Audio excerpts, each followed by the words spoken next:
evening. This is Bernard Green, Chair of the Brookline Select Board, and this is a meeting of the Select Board for May 16, 2023. We're going to go into executive session first. I move that we go into executive session for the purpose of discussing strategy related to litigation. These strategy discussions must be held in executive session because an open meeting may have a detrimental effect on the litigation position of the Select Board, a public body, and the chair so declares. The Select Board will also be reviewing and voting whether to approve executive session minutes. The Select Board will reconvene in open session following the executive session. All in favor, please indicate by saying aye. John. Aye. Miriam. Aye. Mike. Aye. Paul. Aye. And chair votes aye. Okay, let's go to executive session. So dear. Devin, I always feel guilty.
Good evening.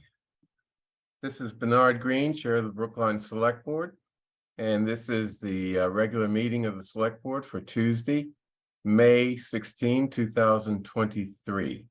Let's start off with announcements and updates. I know that the town administrator would like to make an announcement with respect to the annual town meeting, but if you don't mind, I'd like to say something first, and that is the following. So the national COVID emergency is over, but is COVID over? Case in point, I was fully vaccinated and have been careful, but I tested positive with COVID last week and began to experience minor but still uncomfortable symptoms for about 3 days. That's why I attended the meeting via Zoom on the 9th. I'm still positive, but symptom-free. And although my healthcare provider said that the CDC recommendation is that after 5 days, I can be in public and although with a mask, and it has been 9 days since I contracted COVID. So I'm being extra special careful in meeting via Zoom. That's why I'm not joining you there in the hearing room. Lesson learned is don't let down your guard and don't stop washing your hands. So that's my message. So, Mr. Carey, would you like to make your report? Thank you, Chair. We have an update on the how the method of town meeting is to be conducted. More specifically, we have an update on certain reasonable accommodation requests that have been made by the community regarding the conducting of town meeting. Let's be let me not hide the lead here. The lead is that in certain circumstances where it is impossible for someone to attend town meeting except through remote means, a reasonable accommodation request for a disability that prevents a person from attending town meeting remotely will be considered. The process for applying for that will happen through an email sent out to all town meeting members as soon as possible. We hope as early as tomorrow to finalize that information, send it out to all town meeting members so that they are aware that folks, I'm really sorry, it's very distracting. You're right. It's we're gonna have excuse me. We will have that email go out tomorrow or as soon as possible thereafter regarding how to apply for a reasonable accommodation request. There'll be a form. Our ADA coordinator, Sarah Kaplan, is very ably building this process out. How it's going to work, just so you know in advance, for those of you who are considering making this application, is that if you are seeking a reasonable accommodation because a disability prevents you from attending town meeting in person, you can submit a form for that request with a note from your medical professional certifying as much, certifying that you will be unable to participate because of a disability. And then as a result of that, we will move towards the accommodation of that request. What a reasonable accommodation is going to look like is that folks who participate remotely will be able to tune in via Big's broadcast or via any of the live streams that are available on cable or elsewhere. They will be able to vote using the Zoom system that will be the same system in person. So you will be part of the Zoom room of all the other town meeting members when you cast votes, and you will cast votes like any other. And if you wish to speak, there are one of two ways that we could accommodate that. One is that you could pre-record a message, and that message can be played to the hall, similar to how people's PowerPoint presentations can be accommodated for when they are in person. The other way is that you can provide that information to a town meeting member, and that town meeting member can read your statement into the record. If you don't know a town meeting member and would like one, we will connect you with a town meeting member who is willing to make that statement on your behalf. So that is what the reasonable accommodation will entail. I want to stress, this is a reasonable accommodation for an in-person meeting. We have been instructed by the Office of the Attorney General and the Massachusetts Office of Disability that this is something that we should be doing in this limited instance. It is not a hybrid meeting. Unfortunately, it means that for individuals whose concerns are not disability related, we cannot provide this reasonable accommodation request. The matters that are on the radar for town meeting consideration include things like the issuance of bonds. We had to get a letter from bond counsel approving this request. It is not a decision that we have to take lightly here. We need to make sure that we are in full compliance with the requirements of the warrant, as well as the requirements to reasonably accommodate those with disabilities, as required by federal and state law. We also know that this is yet another change, yet another issue, one on top of another, coming very close to within a week of the start of town meeting. We apologize for that. We are in uncharted territory. We did not expect this sort of direct intervention from the state on this issue. Our prior understanding of the law was actually fairly solid that this was something we could not do.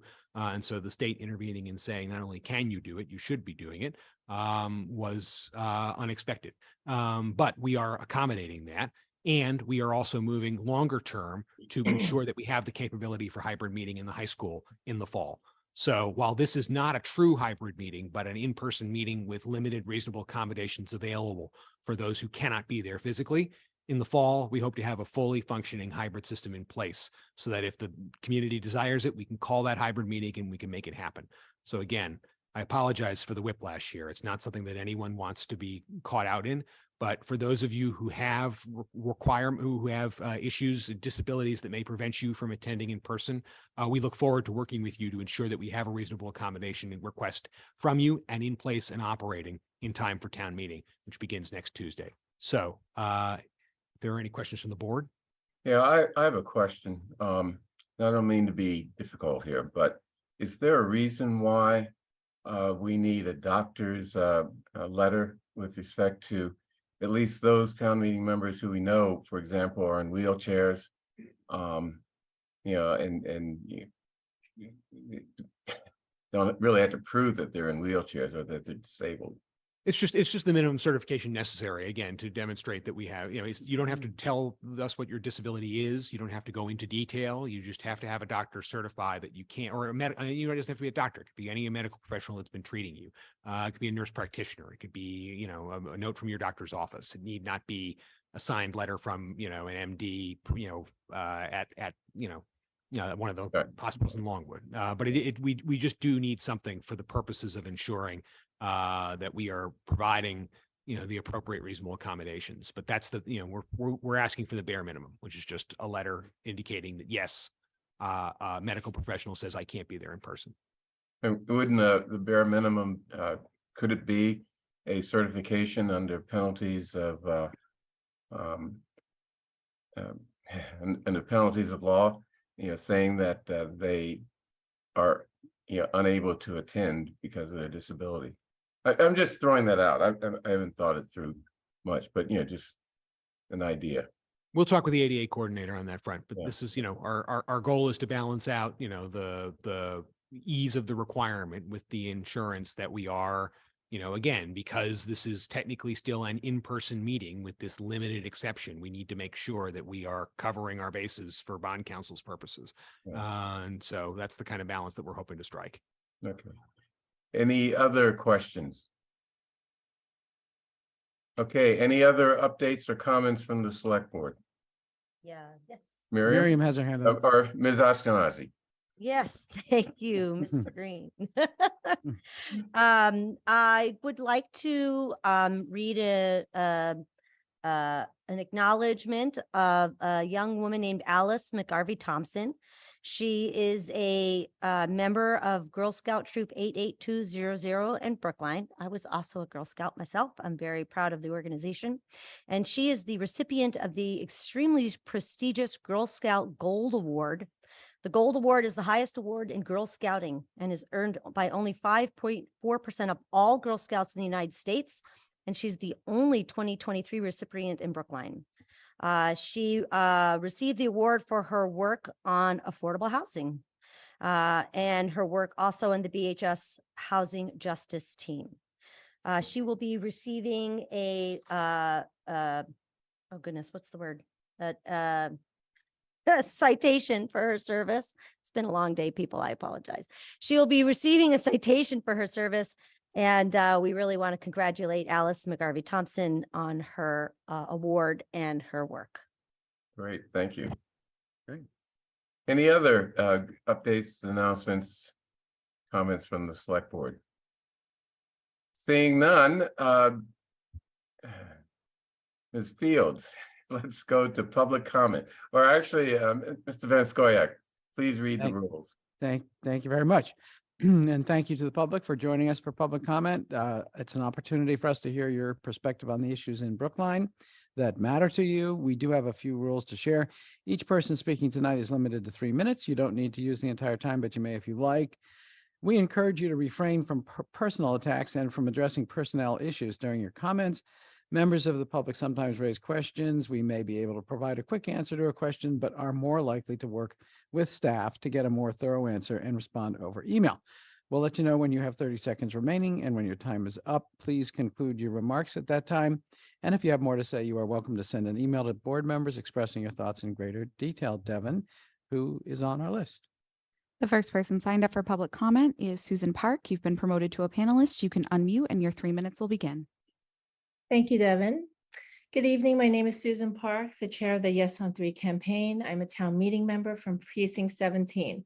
I want to congratulate Paul Warren on his win as a brand new select board member and for moving to reconsider Warrant Article 17, given ballot question 3's overwhelming win on May 2nd, with 7,558 yes votes and 4,754 no votes. For the record, ballot question number 3 has been posted on May 12th and is now in effect as law. It was exciting to see that Brookline showed up at the polls with the highest turnout of any town election in the past 15 years. In fact, its turnout of over 12,000 voters was a 30.1% turnout rate, nearly twice the average turnout of the previous 14 town elections. It was great to see Brookline reinvigorated to vote on issues that would impact them and their community. Yes on 3 won by 61%, which is a 23% margin, It was one of the highest margins of any contested ballot question in town in many years. Brookline voters showed up in droves to vote because they knew their vote matters. In fact, Yes on 3 received 1,000 more votes than any other contested race or contested question on the May 2nd ballot. It won by 2,804 votes. Brookline learned about question 3 and came out because they had an opinion on capping retail cannabis stores to 4 or less. Question 3 won all 17 of the 17 towns precincts. Question 1 on Pierce won 11 precincts, and no select board candidate won more than 8 precincts. Surely some of you want town meeting to follow the voters on Pierce.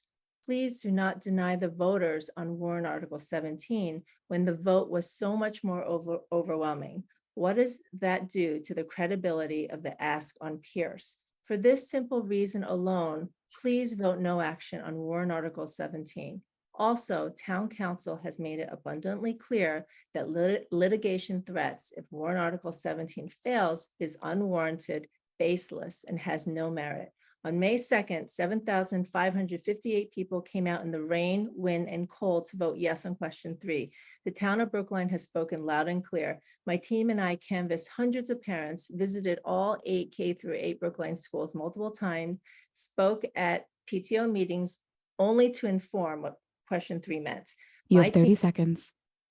I would like to say that to ignore the electoral vote is to send the message that regardless of a huge win on election, it's okay to figure out a way to outsmart the win, figure out a way to make the other campaign look like they did something wrong. This is the message that will be sent and will have a ripple effect that voting has no meaning.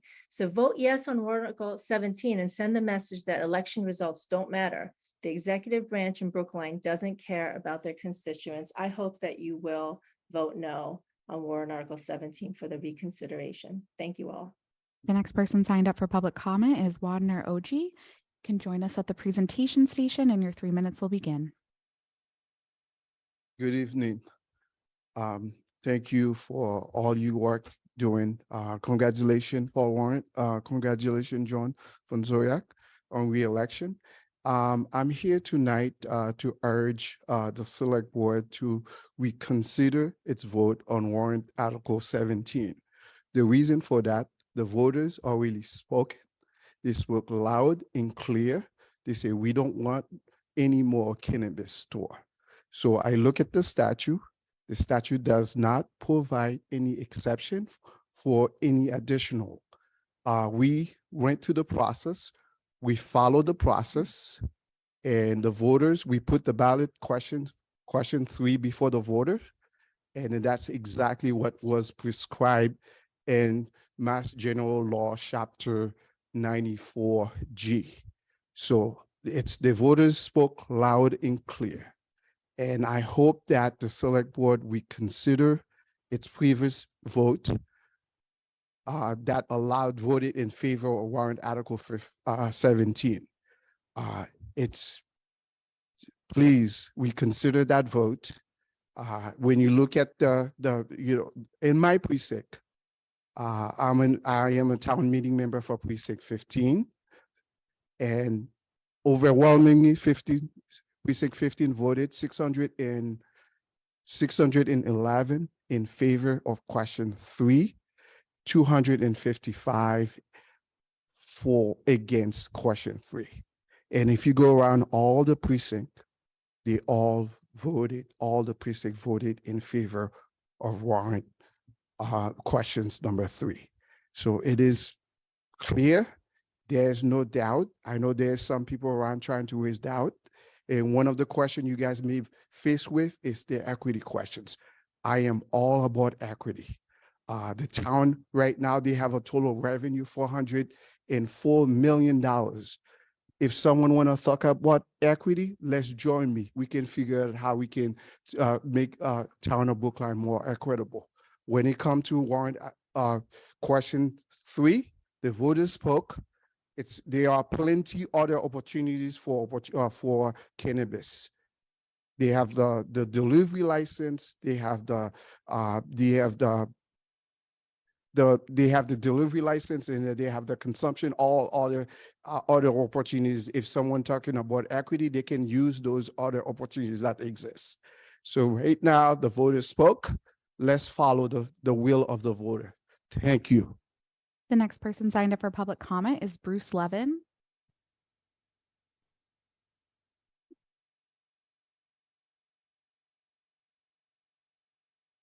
I don't see Bruce in the attendee list or in person.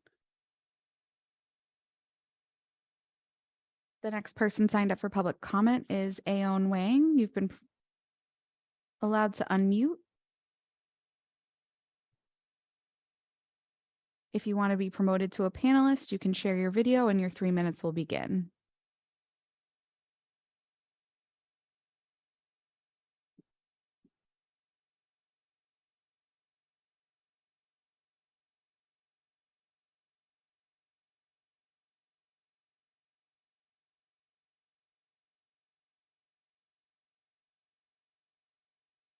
The next person signed up for public comment is Betsy Pollock.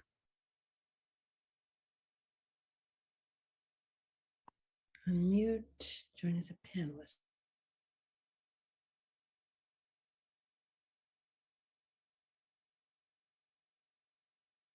Hi, Betsy. You can unmute and share your video if you're comfortable, and your 3 minutes will begin. And unmute. Okay, there I am. Thank you. I want to take this up and congratulations to Paul Warren and John Van Scoyac. And it's a pleasure to be here, or at least it's nice to be able to be here, not in person. I'm calling to just urge you to delay your vote on the issue of the senior means tested property tax exemption. I think that this is really an important issue, and it really merits having input from seniors and from aging advocates across the town. So I think the policy needs to be created with appropriate input rather than without appropriate input. And so I would like to have due diligence done by the assessor's office to make sure that input from seniors is brought to the table, because it's really an important issue when you talk about how people live in their homes and age in place in our town. And as many of you may or may not know, as people get older and people are living longer and our aging community is growing in Brookline, the costs to maintain oneself in a home as illnesses happen and care is needed, really the costs balloon, and it's very expensive. And so I think the current level that was recommended of 750,000 is it's not going to cut it with an older population. And I think it merits some study and some community input. So I urge you to please delay this, the vote, and so the proper community input can be brought to the table. The next person signed up for public comment is Susan Granoff. You've been promoted to a panelist. You can unmute and your 3 minutes will begin. Okay, thank you so much, Devin. And congratulations to both Paul and John. I'm Susan Granoff, chair of the Moderators Committee on Elderly Tax Relief that created the new tax exemption for Brookline seniors that will be discussed later in this evening. This is, of course, modeled after Sudbury's highly successful program. I'm speaking today in opposition to the asset cap recommendation of the Board of Assessors of $110,000 for single seniors and $152,200 for married ones. Setting such an unrealistically low asset cap that almost no Brookline senior homeowners will be able to meet, no matter how low their incomes, will effectively gut this new tax exemption before it even begins, making it an exemption in name only. That's just not right, especially now when those senior homeowners and other homeowners who have already been struggling to pay their taxes now face a huge increase in their taxes due to the recently passed override and Pierce debt exclusion. My Committee on Elderly Tax Relief was expressly charged with coming up with a new program to provide elderly tax relief to Brookline seniors precisely because our current senior tax exemption, Clause 41C, was not helping many seniors due to its low asset cap. No more than 9 seniors ever qualified for this program each year out of over 4,000 senior homeowners.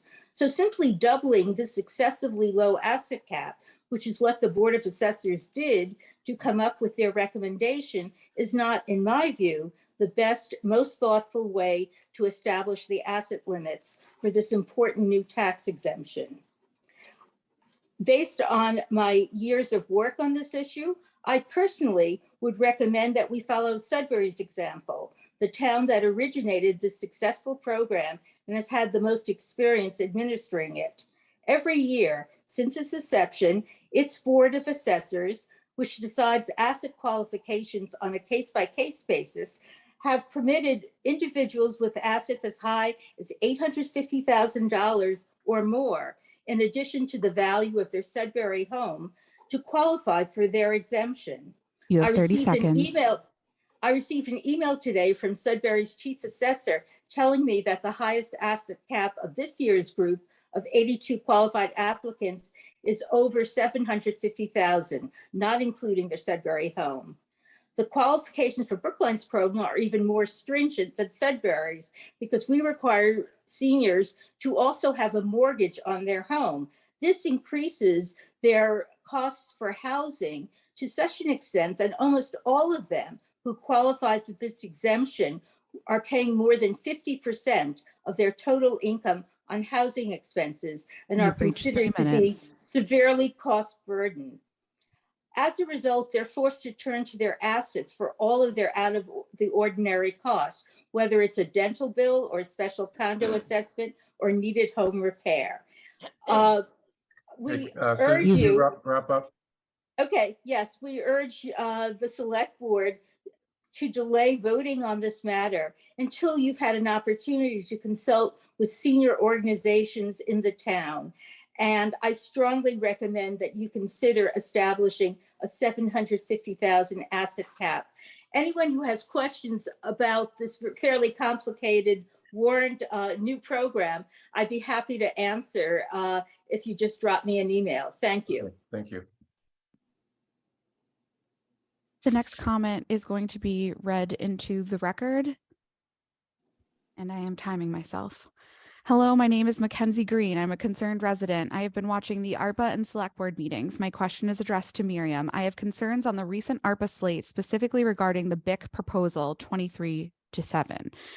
This proposal from BIC asks for funds to install solar panels, batteries, heat pumps, etc. Per page 16 on the Treasury document, this is not allowed. I copied that section below. However, note that the final rule maintains that general infrastructure projects, including roads, streets, and surface transportation infrastructure, would generally not be eligible under this eligible use category unless the project responded to a specific pandemic public health need or a specific negative economic impact. Similarly, general economic development or workforce development activities that do not respond to negative economic impacts of the pandemic, but rather seek to more generally enhance the jurisdiction's business climate, would generally not be eligible under this eligible use category. See the link to the Treasury document. I am also concerned that the same organization, BIC, was given $750,000 in round one, proposal 22-35, to maintain and expand programs. What does expand and maintain programs mean specifically? What programs? Who do those programs assist? I can field this. First off, I just remind the submitter that Mr. Sandman and Ms. Ashkenazi are co-chairs this board. Secondly, the submission for 23-07, which was for the Brookline Improvement Coalition, was for repairs to very low income housing. So capital repairs for pure infrastructure projects are not presumed eligible under ARPA, but repairs to low income housing, individuals who are deemed low income under ARPA are presumed to be impacted by the pandemic under the ARPA rules. And so activities that restore housing or provide adequate housing to low and very low income individuals are ARPA eligible activities under the grounds of responding to a pandemic related harm. Even if they were not, there is a category called revenue replacement that has significantly more flexibility for how it is spent and then taken into consideration. So I certainly understand the concern there, but I think the response just needs to be, we appreciate the outreach and the thought on that, but that there is a review process for what is ARPA eligible, and the things that benefit housing for low income residents are presumptively deemed eligible under the ARPA final rule. The next person signed up for public comment is Aon Wang. You've been promoted to a panelist. You can unmute and your 3 minutes will begin. All right, thank you. Yeah, my name is A1 Wang, a town meeting member, precinct 8. So I would like to comment on warrant article 17 is circling back about the cannabis cap. So on top of the multiple public hearings last year, we spent more than 1 hour on November 29th, 2022 to debate warrant article 15 on whether we should have the town decide if the select board should not issue more than 4 storefront marijuana retail licenses. In the debate, the select board, Miriam Ashkenazi, state clearly that we should fully understand the consequence, quote in the town meeting video at 26 minutes and 1 second. Furthermore, the 4-store cap would effectively remove any opportunity for equity applicant for storefront retail marijuana. Thank you, Miriam. Clearly states the consequence for the cap of a storefront retail marijuana. Indeed, this is a consequence of the decision, and it has been fully published to the public since November 2022. With the consequence, the town meeting still voted 137 yes, 105 no to move forward for ballot question number 3.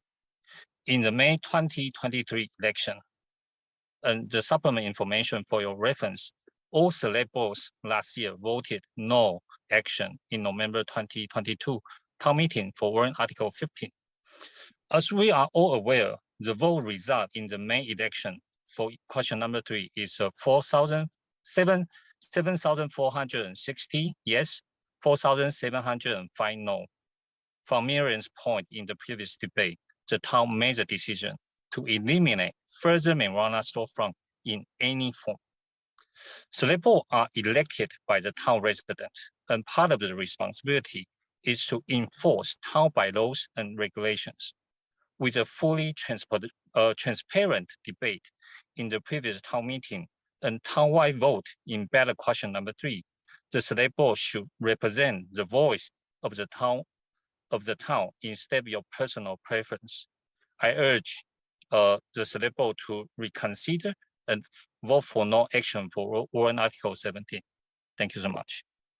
The next person signed up for public comment is Regina Frawley. You can approach the presentation station and your 3 minutes will begin.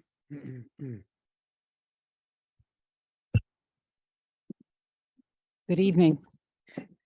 And unlike my predecessors, my condolences to both John and Paul. Bumpy ride. I think the only person here besides me who's been here for all the arguments all these years on marijuana being legalized is Bernard. The rest of you are late to the party. So I was here when equity was discussed before there was ever a vote years ago. And yet select board after select board after select board has not taken that into consideration. And just before COVID, number 4 was being awarded. And I sat here and objected to it and made a little speech about equity. And some of the people who want to be owners of one of those shops were here.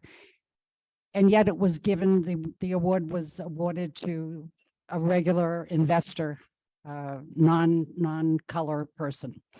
So the responsibility has been here with the board. In the meantime, as you know, some of you know, I have run a lot of organizations in town, a lot of groups, and I cannot tell you how many people said to me, had they known that they would be required based on the alcohol, portable alcohol licenses, that they would have 1 for 5, they never would have voted for it. They were voting for decriminalization. And most of you have heard that from people. You know, that's been a common perception.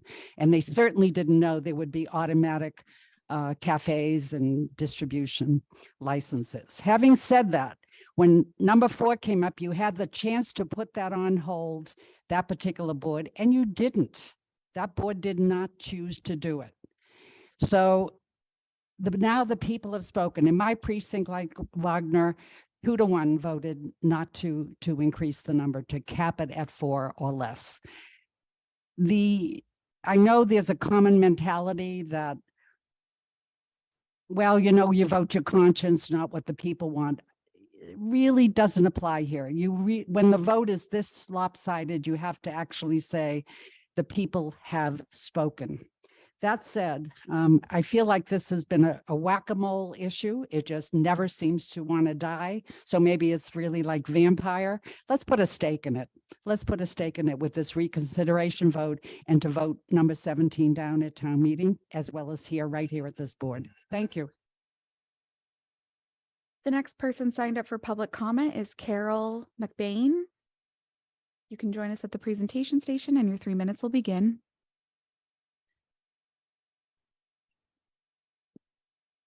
Hope I get this at the right angle. Mhm. I'm Carol McBain. I live in precinct 7 and my 2 kids both graduated from Pierce School. People need to be reminded of one thing about the Pierce School decision. Voters needed information to make an informed decision, and the yes side had an unfair advantage. They used emotional testimonials from former school personnel on their website. They led school tours that highlighted its worst aspects. And most importantly, the superintendent and 3 principals used both their professional authority and proprietary email lists to solicit yes votes, despite a warning from the town manager not to use school resources to influence the election. In a situation where one side has unfair and possibly illegal access to voters and still wins by only the slimmest of margins, a majority is not a mandate. Democracy doesn't work when a minority forces their decisions on the majority, as is happening nationally. And it won't work when the majority has no consideration for minority opinions either. I urge everyone to consider some compromise solutions before declaring victory. Our financial stability and the respect of half the town is at stake. Thank you. The next person signed up for public comment is Yolanda Rodriguez. You've been promoted to a panelist. You can unmute and share your video if you're comfortable. Your 3 minutes will begin. Thank you. I'm Yolanda Rodriguez, Precinct 8, and I'm Chair of the Council on Aging. I didn't know until I saw the agenda yesterday that the Select Board was dealing with the senior tax relief discussion today. And I was surprised because I don't know that any discussion has been had. And so I also would like to second Betsy and Susan's talk about perhaps some conversation with seniors would be helpful at this point. The one thing I would like to say, whether now or if you do continue the discussion later, it's the question of assets is really a complicated question for this particular thing. The story is not the people at either end of the Brookline economic thing. They're not eligible for any subsidies or help on one end, and they don't have the money that many others have on the other end. And in the middle, when you haven't got any of that help, everything is difficult if you want to age in place in your own home and live in your own home. Repairs are expensive. Everybody knows how much everything costs now. It's really scary. And if you age in place and you do need any help, if you need help with shopping, if you need help with cooking, if you need help of any kind, it is extremely expensive. I know that 3 or 4 years ago at Springwell, I realized that it cost people who didn't have any subsidies over $140 an hour. I can only imagine what it is now. It's expensive. The assets that everybody thinks maybe you have too many of, they have to last you for the rest of your life, because fixed income does often mean fixed income. And I just think that there's a discussion to be had here and a conversation with seniors who don't know that this is even happening, probably. And I hope that you will give a little pause here so that some senior input can come into this conversation and have some input into the decision that gets made as to the limit and cap on the assets. Thank you very much. The next person signed up for public comment is Alok Samani. You've been promoted to a panelist. You can unmute and share your video if you're comfortable, and your 3 minutes will begin. Okay, let me interrupt a second, Devin. We're taking comments on items that are on our agenda. I guess I'll let that happen, but just be aware that, this is a deviation from our practice, and I think people should be careful with the extent of their comments. Because this has been going on for quite a while now. Thank you.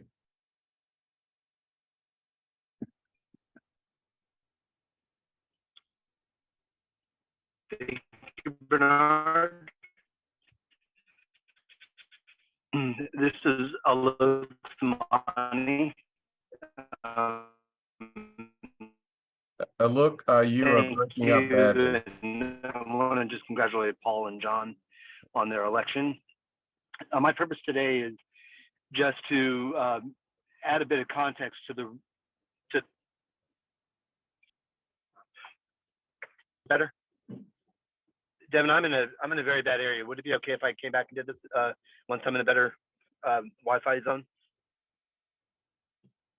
Why don't you submit your comments to us by email, and I'll ask Devin to open it up when we receive it. Okay, and can you hear me now, though? Yeah. Bernard? Yeah. Okay, terrific. I did actually send an email earlier today with it was a PDF file with some information that as chair of the Warrant Article 7 Moderators Committee, some information that we were putting together with respect to the reforms to the recreational marijuana laws in the state of Massachusetts. And I just want to make sure that some of that context is shared, especially with respect to the penalties that might be that people might be thinking about. The select board has already acted very smartly to mitigate any penalties that might be directed towards Brookline by the state by discussing and approving the social equity policy. So that's kudos to the select board. And then the other comment I want to make is around the taxes and the impact fees. The PDF that I shared has the full range of what revenue the state collects and what then comes back to Brookline. It's just fair to note that the reforms in July 2022 have effectively eviscerated any ability for host communities to use the HCA as a way to generate local fees. And so any discussion around the next license should take into account these factors. Thank you. The next person signed up for public comment is Anna Albuquerque. You've been promoted to a panelist. You can unmute and your 3 minutes will begin. Yes, so good afternoon, everyone. I'd also like to congratulate and thank John and Paul for serving on the select board. So I'd like to emphasize that residents in Brookline voted 62% in favor of question 3, which was to cap the number of stores to 4. The number was very clear at both at the ballot and at the town meeting in November when it was discussed. Plus, the town has about 10 equity licenses available for cannabis, warehouses, and distribution. So we have plenty. Moreover, the town does not have in place a clear path to make sure that even if a 5th license would be issued, and that would remain in the hand of an equity applicant due to the economics of the licenses. So profitability of front stores is going down, and those that are profitable are those that are vertically integrated, which speaks to the high financing costs associated with those. So I say it again, the town does not have in place a clear path to make sure that an equity owner of such a store would be the one benefiting from the ownership. Thank you. At this time, there are 26 virtual attendees and 9 in person. No one's used the hand raise or Q&A feature to indicate they'd like to make a comment. Okay, thank you, Ms. Fields. Let's move on to our miscellaneous calendar and start off with item 6A, question of approving the meeting minutes from May 9, 2023. Are there any edits or corrections to these minutes? Seeing none, I move approval of the minutes from May 9, 2023. Please indicate your approval by saying aye. Mr. Van Scoyac, Aye. Ms. Ashkenazi, Aye. Mr. Sandman, Aye. Mr. Warren, Aye. and chair votes aye. Mr. Green, Yes. I hate to do this, but it's Ashkenazi. Oh, I'm sorry. See, It's okay. that's why I was informal before, because I didn't have your any first problem with names you are being easier. informal before. That's, Well, yeah. I don't know. but if you are going to do it, it would be nice. Okay, Ashkenazi, Ashkenazi. Ashkenazi. Okay. Thank you. Like the Jews. No good deed goes unpunished. It literally means Eastern European Jew. Yeah. Okay, I need to learn how to pronounce your name. Ash. Ashkenazi, yes. Okay. I used to be teased, they used to call me Ash Can, if that helps you. I used to be called You shouldn't have said that. Yeah. Okay, I so probably shouldn't, how things are going. okay. Okay, we have the rest of the miscellaneous calendar. I'd like to have Mr. Carey, well, no, with respect to 6B, the Gary membership, I would just want to announce that there will be an update provided to the select board on GARE in the near future. So if you're asking that question, or if you have that in your mind, that's what's going to happen. Next, so we have transfer of funds to the GARE membership. We have, excuse me, we have recreation, wellness, and seniors request for hiring. We have a request to accept a donation in the amount of $600 for recreational therapy programming. We have a temporary all alcohol beverages license to Lars Anderson Auto Museum for a wedding reception. We have a question of renewal of a mobile food vendor license for Zach's ice cream truck. We have a question of approving an application of secondhand articles to Village Vinyl on Harvard Street. We have a question of approving a temporary all alcohol beverages sales license to the Hellenic Association of Boston. And that's it. Unless there are any questions regarding those miscellaneous items, I'd like to move approval of them. Just the chair, I think you missed 6C. Oh, okay. C as in cat. Yeah, I'm using two set of notes here.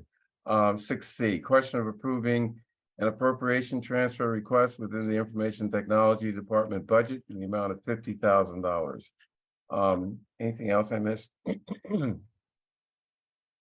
That's it. Thank you. Okay, I apologize for that. All in favor, please indicate by saying aye. Mr. Van Scoyac, Aye. Ms. Ashkenazi, Aye. Mr. Sandman, Aye. Mr. Warren, Aye. and chair votes aye. Okay.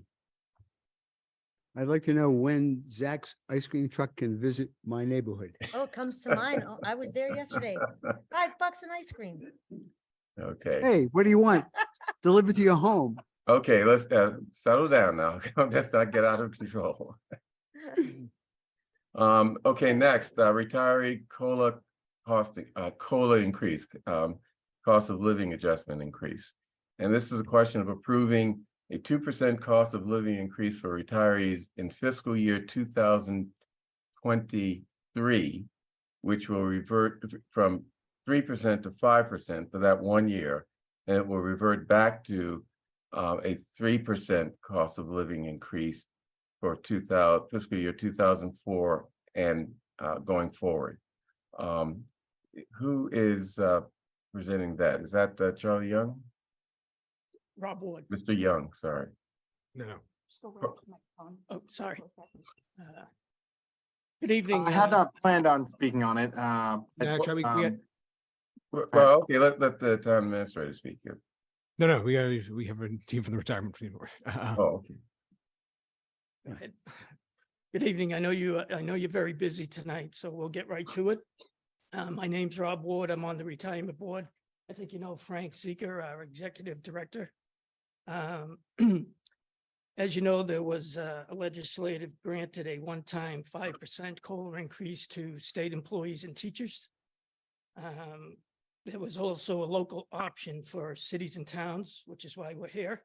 At our last retirement board meeting, we voted to ask the select board for approval of the additional 2% to go on the 3% that we approved a few months ago. If you have any questions, I have Frank here. Any questions? Mr. Sandman? Oh, well, the obvious question is the impact on the unfunded pension liability and what the consequences are. I'm not suggesting to you that that will make me vote against it, but I do want to know what the number is. Sure.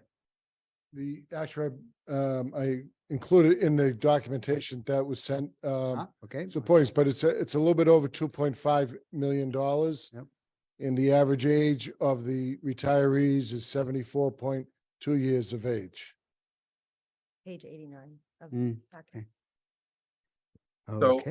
there are two options for dealing with that. One is to pay for it in a lump sum in fiscal year 24, I think, or to pay for it over the next 8 years before we're fully funded.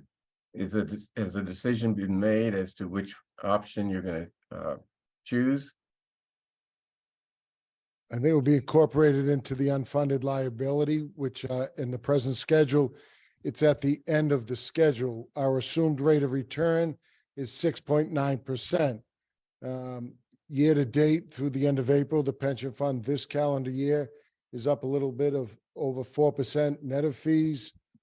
2 years ago, it was a positive 22%, and everyone knows what the market did last year. We were down net of fees minus 9.75%. We were number one in the state in 2021. We're in the top 10% of return in 2022, and obviously we're early in 2023. Over 30-year rate of return is greater than 9%. There are many factors that go into the funding of the pension schedule. But rate of return, if the retirement board continues to do its job and gets a return over 6.9%, the returns themselves could help fund completely, and hopefully we do really well and absorb a lot of the unfunded liability.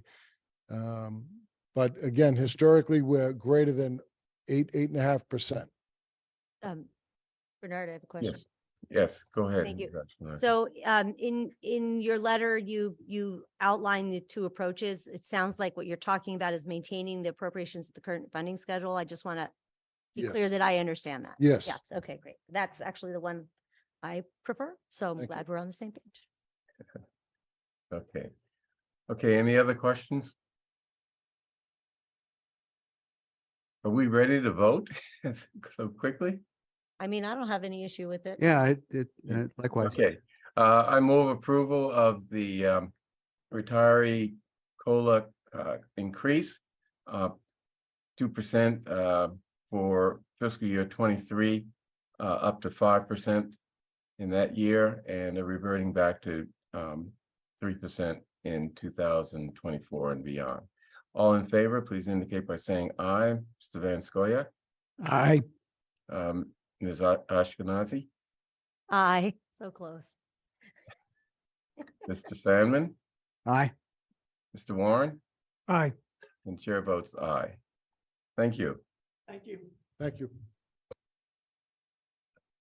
Okay, boards and commissions interviews. Following candidates for appointment, reappointment to boards and commissions will appear for interview, and we have just one person, Commission for Women, Julia Kazan. Devin, did we have a CV for her? I didn't see one in the packet. Yeah. He didn't provide one. Thank you. Didn't She is not in the attendee list just yet. I had an email from her that she would be joining us after 6 o'clock. So I just want to give her a couple minutes if you want to move on to the next item. Okay, what is it she didn't provide it? Because I saw an application in there. When residents submit an application for boards and commissions, this board determined that requiring a resume can be a barrier to entry. So Right. it is optional. So she didn't take the option, so, Yeah, it was just, but I was just asking because I didn't see it in the packet. yeah. Okay, senior property tax exemption. Oh, interesting part of the agenda. Want to go to that now? Okay, Mr. Carey, could you address some of the questions that were raised during our public comment session? I actually think it would be great if the team from the Board of Assessors and the Finance Director addressed those, because I know Okay. that that's been on their minds. Right. Yeah, I definitely want to hear the conversation before we. These guys are so good. Good evening. Evan? You have the presentation. Share your screen.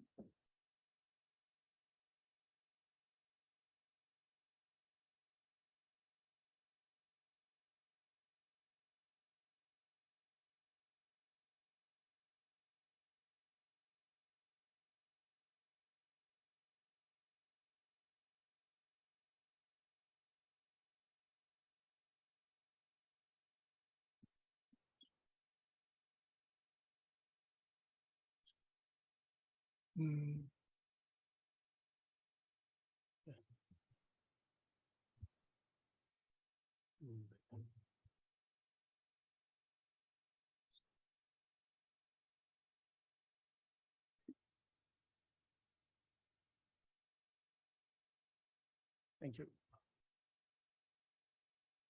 Good evening. My name is Rashid Balosian, Chief Assessor. Congratulations to new members and so not so new. Looking forward to working with you and continue to work with you.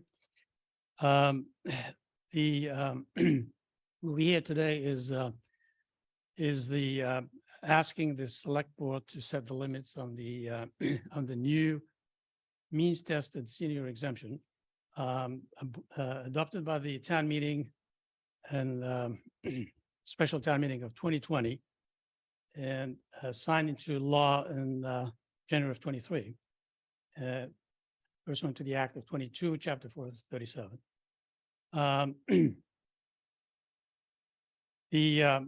What we did is go through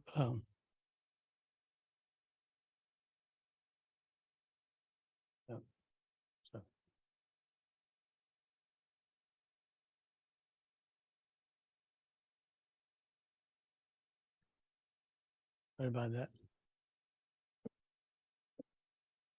My understanding is there was back, it started in 2018. There was a moderator committee who was nominated or appointed at the time to basically study this exemption, and eventually was adopted in 2020 and signed into law in 23.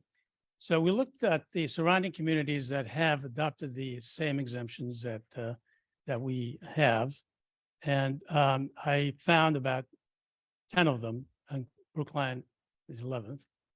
And we looked at what are the requirements of the each community requirements for the exemption, the assets limits and what is included in the assets, the limits on the assessed values, and the exemption amount granted, and whether there is actually a residential exemption existing in the community. And as you can see, the only one that has a residential exemption is Brookline. Some of the out of the 11 communities, only 4 of them have a set number for the assets limits. Concord, Westford, Harvard, and Hopkinton. The rest of them was a wrote down here, not defined, means they do have a limit, but they don't have an actual number. And they look at by case and decide whether that is substantial assets or not. In the case of Sudbury, in fact, the only town that I found, I've spoken to most of them, does include the primary domicile as the with part of the assets limits. The rest of them do not exclude the primary domicile. Most of the communities also, as you can see, are granted exemptions based on the circuit breaker, whether they receive a credit through the circuit breaker's Massachusetts state income tax circuit breaker. And most of the exemptions are set at that amount, which is maximum of $1,200 a year this past year. Except a couple of towns, they actually do 1.5 times the circuit breaker, which is $1,800.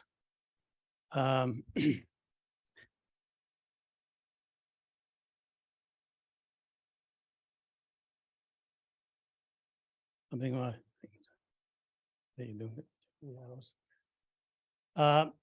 now we're presenting the actual current exemptions, statutory exemptions that we have in place that are offered with the asset limits and the income limits. And these are state set limits. So we have no control over this, and these have existed for the last 30 years at least.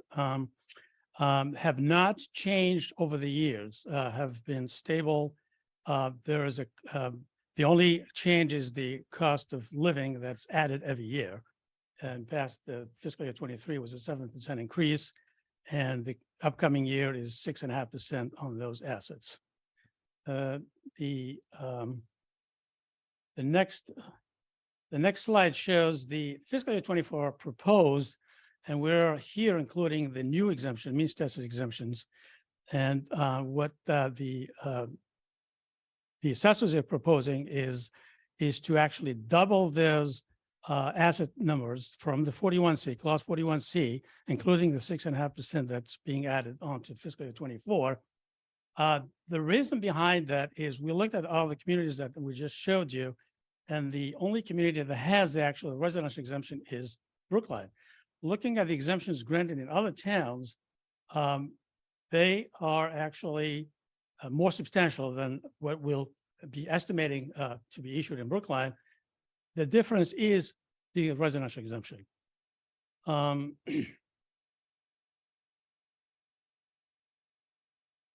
So the next worksheet, there are a few other, few more pages, slides that have presenting some worksheets that actually shows how the exemption is determined, and at different levels at the median, the actual maximum value, which is the median value of single family and condominiums combined. This is fiscal year 23 plus 10%. So it just shows the amount of the exemption, the total tax minus the 10% that is required by law to subtract from the total tax, and that the bottom line in yellow, the results will be the actual exemption in this case. So the assessment here, the value of the home is set at the maximum median value, $1,076,000.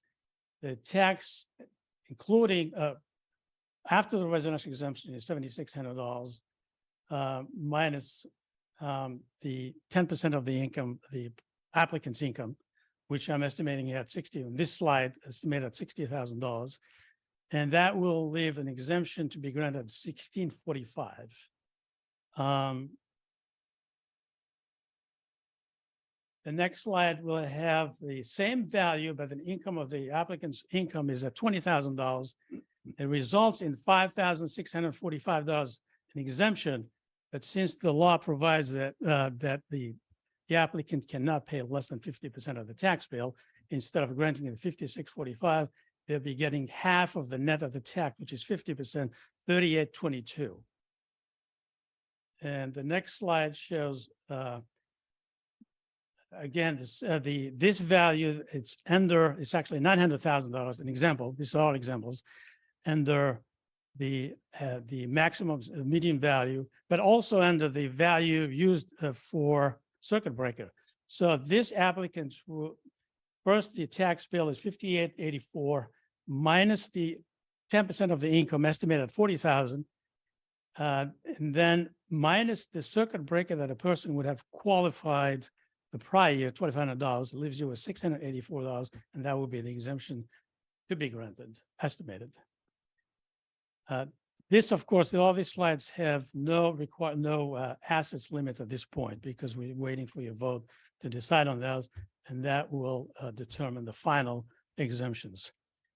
This last slide is it's at a median value, the max median value. The married couple making 94,000, which is just under the circuit breaker maximum income, but the value slightly higher than the circuit breaker, so they would not qualify for the circuit breaker. But since we're taking 10% of the income out of the tax bill, they would, in this case, this scenario, the exemption will be denied, because as you can see, the exemption result is a negative number. So in this case, for example, there will be no exemption granted. Because they make too much, essentially, right? Because their yeah. asset, I just want to make sure I understand this, right? Because their Yeah. maximum household income is too much. Not too much for that particular exemption, that- because the law requires that 10% of the income is excluded from the exemption. So the tax bill is $76.45 minus $9,400, and that brings you to a negative number. So there will be no exemptions. Thank you. Can I ask you to go back to the slide that compared municipalities, towns? Sure. Yeah, right here. Yeah, Thanks. question about this. So you said something that I was, perhaps I didn't quite hear it right, Mhm. but you said Sudbury excludes the value of the house, of a house, Includes it. includes. the Yeah, value. it's the only community that includes the primary residence, Mhm. part of the assets. So Oh. the average value in Sudbury is around 900,000. So some of the folks who were advocating a much higher level for Brookline really weren't, perhaps they weren't cognizant of that fact, because they were saying that Sudbury excluded the value of the house and still allowed as much as, in one case, $750,000 of additional assets. Yeah, they don't have I spoke to the assessor, I spoke to most of the assessors of these communities. Right. The Sudbury doesn't have a set number. In fact, if they look at a pool of the pool they get, the files, and they tend to look at the outliers. They see, they look at if 99 applications were filed, or 100, and 99 have assets of $1 million. And the 100th applicants has $5 million. They exclude the $5 million, but they grant the 99 applications. That's my understanding, what I got from Sudbury. Okay. So like they create a bell curve and then they Right. take the 10% on this. They look at the outliers. Right, but- And they don't have Right, but the specific thing I want to make sure that we have straight in our heads is that they include in those assets the value of a home. of the home Okay, versus the rest of the communities don't. do not. Okay. And Brookline would not. Yeah. I have a follow. Are you done, Mike? Sorry. I would, no, that's fine. Yeah, good. I noticed that Newton and Wellesley aren't on here. So do they not have this senior exemption? They do not. Ah. In fact, one other fact is some communities don't double the exemptions that we do. As you know, there's every year the town meeting article that we go before a town meeting to ask for that additional funds for these exemptions. For example, Newton doesn't do that. At least as far as I know, up to last year they didn't. I'm not sure about this year, but several communities don't. So, but Brookline does double the exemptions. For example, 41C is 500 base amount. It goes up to 1,000, and so on. I have a question.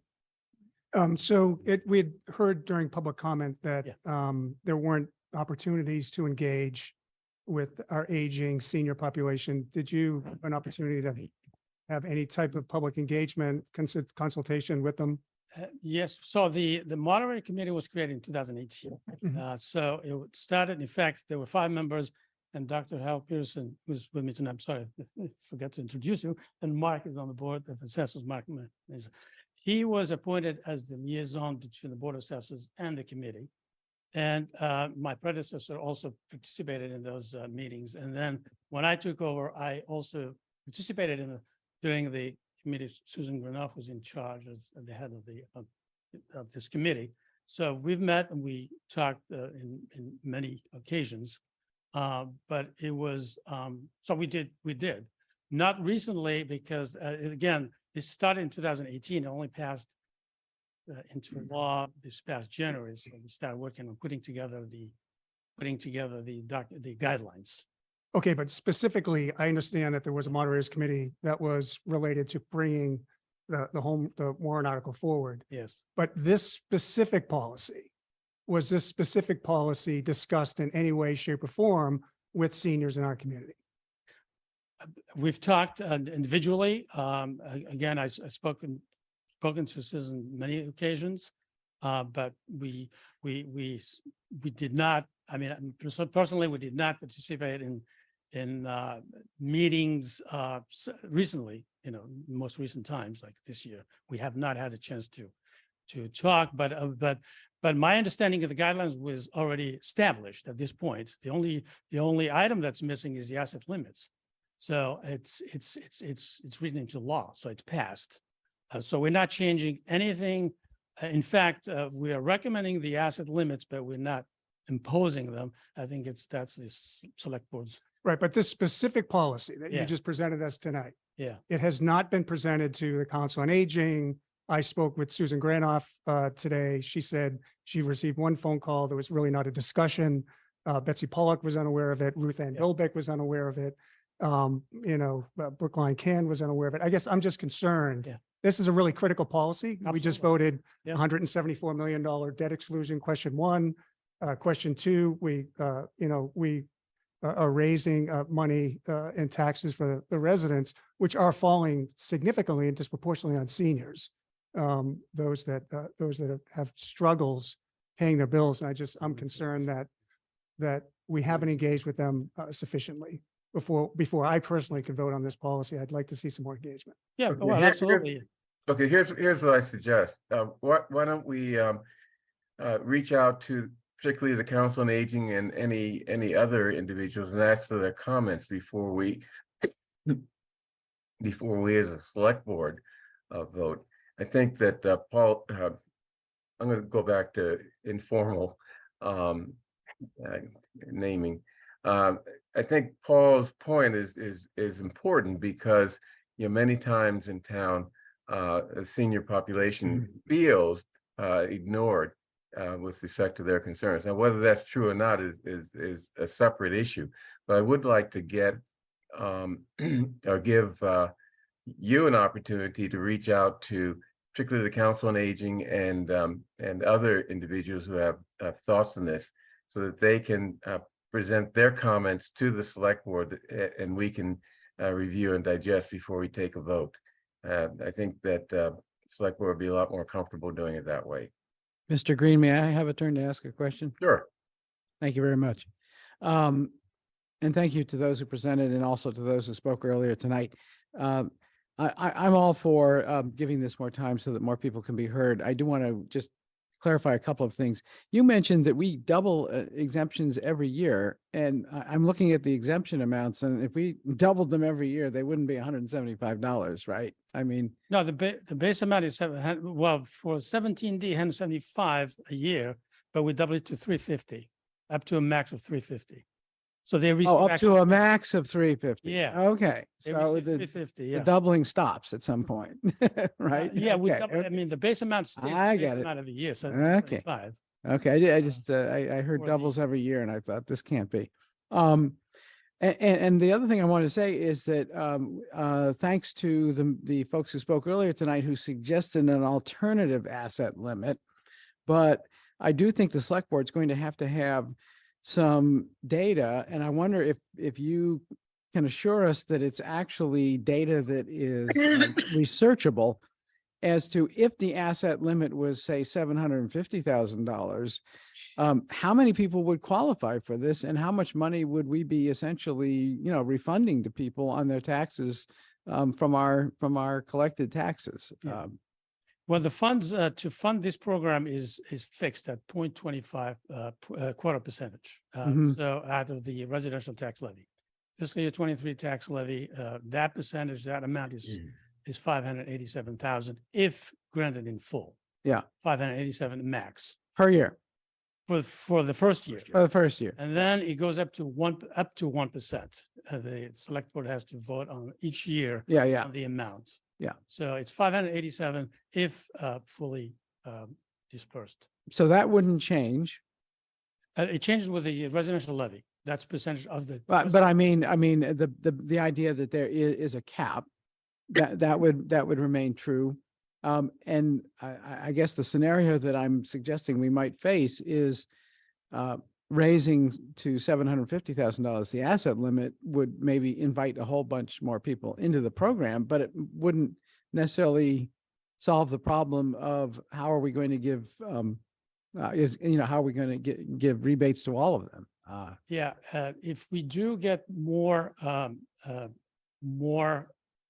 exemptions, which goes over the amount, then we'll have to revisit, take the amount and divide it equally, Mhm. or depending on their income. So we Right. can't go over that amount, over the So amount. everybody gets less. Everybody gets less. Less. We get So- more exemptions, right? And Yeah. in effect, even the lowest income people would get less, and higher income or higher asset people, I should, Based on the formula, yeah. right, Oh, what, yeah, that's a, Really important. that's kind of counterproductive, an interesting result. Mhm. Mhm. Yeah, okay. Okay. Do we know if any other community has ever hit their cap? No, I don't believe so. The most numbers that I got is that they have not. Have not reached the cap. And I don't see in here, do you have a recommendation for us for an asset? I didn't. see Yeah, the slide, the slide. 41C, right? The third one. Yeah. This one here is Yeah. the recommendations. The first one means tested exemption. So basically we're You taking should- 41, Oh, I see.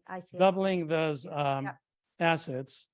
And including, like I said, the COLA percent increase, this fiscal year 24 to 6.5%.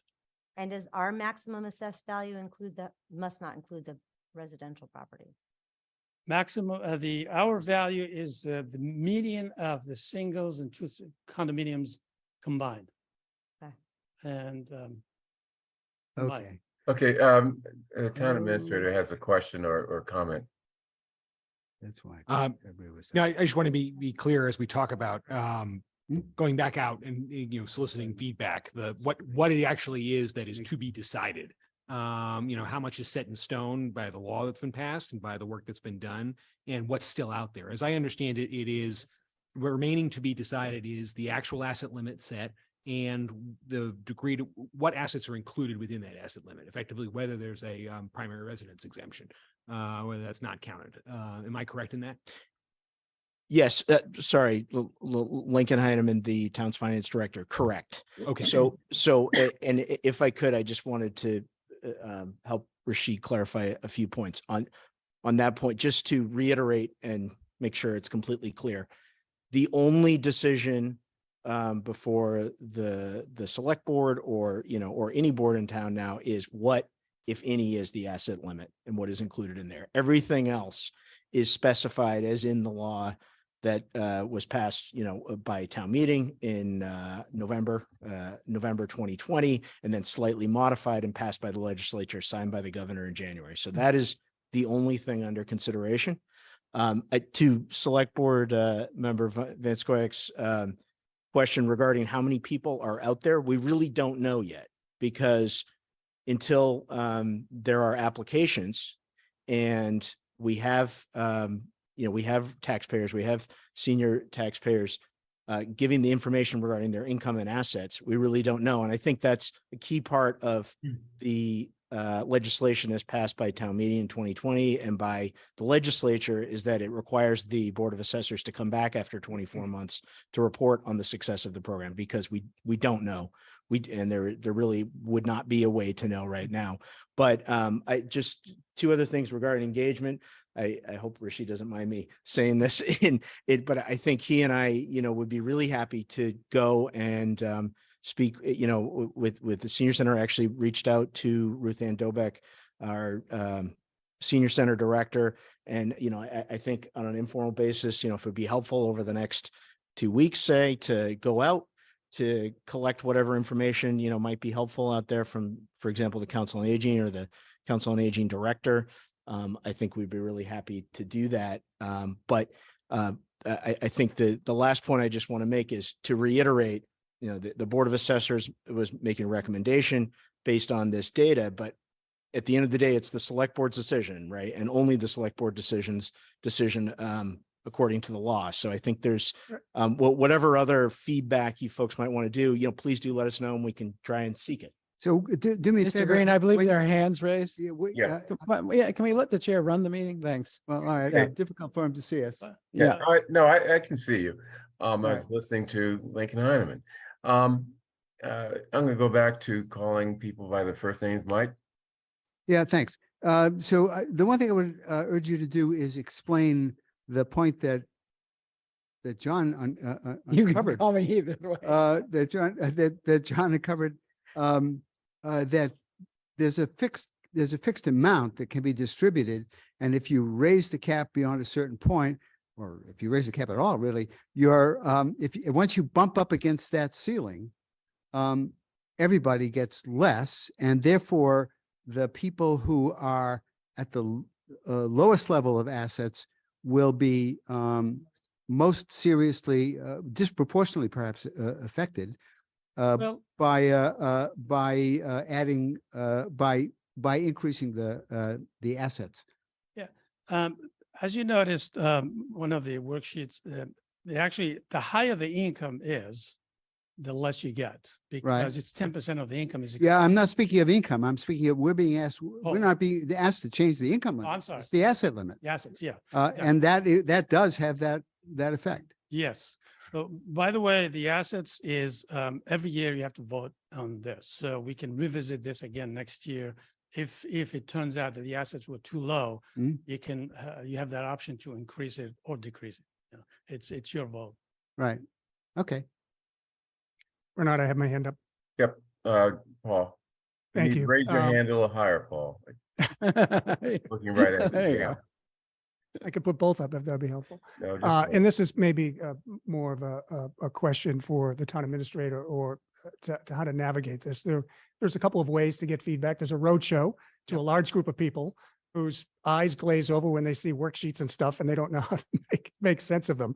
That's one way to get feedback. There's also, you have within your authority to convene a small consultative group that we know who some of the leaders are within our senior aging community that might be able to give more substantive feedback, into the weeds of this, and with having the ability to speak to others. And that might be a more productive way to have this, for us to get feedback and bring this along. It's a great idea. We'll absolutely take that under advisement. I think that's a great idea. Okay, so this should be on the agenda maybe next week or a week after that. 2 weeks. I'd say we probably need 2 weeks to just run Okay. through. But, we don't want to leave this on the back burner. We obviously want to provide clarity to folks, but we will not only get that feedback, we'll give you and the community information on how we collected it, so folks are satisfied that we can get there. I do just want to note, because then it's in the Q&A, a couple of things. There was a question about what is that last column referring to that's currently up there? What's the maximum when they say maximum assessed value? What does that mean? Yeah, beyond, if your assessment is beyond that, above that value, you do not qualify for the exemption. I see. So if you have That's a a home cutoff. a home that's assessed at more, that is worth more than that, you don't qualify Yeah, for the exactly. exemption. Okay. The other thing was a comment from Susan Granoff, who spoke earlier, who said that the maximum assessment in Sudbury this year was 1.25 million, and that included a cap of $480,000 for a home value. So again, it's a good, this is part of the things where we can have these conversations, make sure we have an understanding of what other communities are doing, and we'll bring it back to the board. I have one 2-finger follow-up on my prior question. So you mentioned a 2-week comeback. What is the deadline for this? I mean, what are we facing for Yeah. time frame? Are we facing a deadline for implementation? Well, yes, we are setting the filing period July 1st to August 31st. And that gives us enough time to review the application and determine what the amount to be granted. And that will be put part of the classification hearing in the fall. So August 31st is really the latest we can go with the applications. But July 1st is the start of the filing. But we have to put documents out there, guidelines on the website and many places by sometimes mid-June. By the way, we also wrote, including on the tax bill that's going out the end of June, there's the language about this, making people aware of the exemptions effective fiscal year 24. Thank you. Okay, any other discussion? I had one question, if I may, Mr. Green. Yeah, John. For the assessor, can we, if it's not too inconvenient, and I mean that, is it possible for us to also get a report on what is the level of participation in all of these other programs and essentially how much money are we providing under all of these other programs? Yeah. Yeah, I'm not now, but I you know, can when tell we, you. when we take this up again. If you, okay. I Yeah, can- yeah, that's No worries. sufficient. Yeah, thanks. Okay, thank you. Thank you very much. So,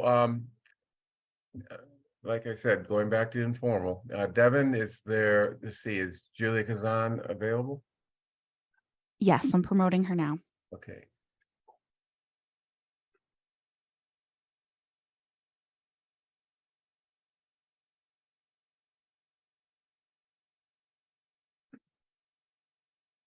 Hi, Julia. Thanks so much for joining us. You can unmute and share your video if you're comfortable.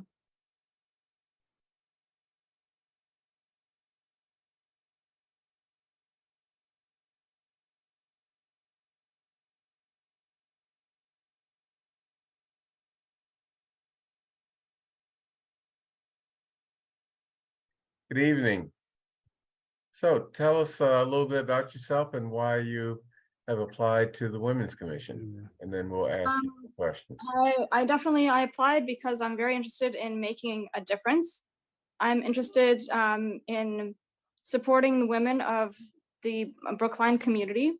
I'm basically a survivor as well from a previous assault. So that kind of also motivates me to play my part, do my part to make sure that women have the full spectrum of supports and make sure that our voices are heard in the community and just kind of support one another. So that's basically why I feel really obliged to kind of pay it forward and do my best to help the community. I guess I have one question to start off. You mentioned, as you said, women's safety, but also equality, rights, et cetera. Are there ways that you would suggest the commission take up some of those issues and do a better job or start doing something with respect to them? I mean, do you have any idea what you do on the commission? Yeah, absolutely. So I don't have any ideas at the moment. I feel Brookline is definitely doing its part for, making sure that we have equal say, equal voice in the community. So I know that.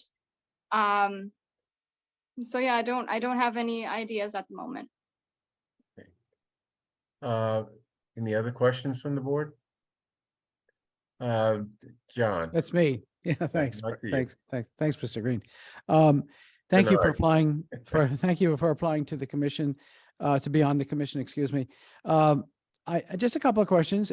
Have you made a practice of attending commission meetings to acquaint yourself with the activities of the commission? And does the chair of the commission know of your interest? And have you had a chance to have a conversation with the chair? Yes, so I have not yet. I'm basically new to the community, and so I felt like my first thing is actually to be a part of the community this way and to be part of the commission and make a difference. So I definitely want to go to all the meetings and want to definitely participate and play my role there as well. Thank you. Definitely. Okay, Miriam Ashkenazi? Ashkenazi, I'm sorry. It's all right, Bernard. Miriam was good. Okay. That took you a whole year, I think, too.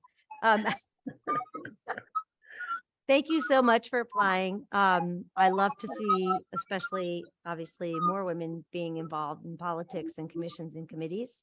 I would just love to hear a little bit more about your background in general. I saw you listed some of your skills. I think you sound great, but just paint a little picture of your background for me. Sure. Do you mean professionally or do you mean my life, as it were? Professionally, but if you want your life, as it were, that's also acceptable. I'll take the whole package or just professionally, whatever you're comfortable with. Sure. So right now I'm in sales for a technology company, and I've been there for over a year and a half. And my passions are, I'm also a volunteer for the elderly. So my passions are always just to keep doing my best to pay it forward and to kind of be part of the community and help out any way I can. I like sports also, so tennis and everything else. So like doing that as well. I've been in lived in Brookline for a year now. I'm actually from Connecticut, was from Stamford and moved to the Boston area 10 years ago. So fell in love with it and moved here for family. And yeah, I'm definitely just want to help out, definitely want to be a part of a great team to, yeah, any way I can help, I'll be there. So. Thank you. That was perfect. Of course. Great, thank you. We'll be making our decision with respect to the Women's Commission at a later meeting, but we appreciate your coming before us and talking. Sure, of course, with us anytime. And if about- you have any further questions, please don't hesitate to reach out to me. We'll do that. All right. Well, thank you so much. Pleasure to meet you all. And thank you for your time. Okay, next we have a public hearing. We're only a half an hour late. Oh, that's a miracle. I see Stephanie Boudreau is here.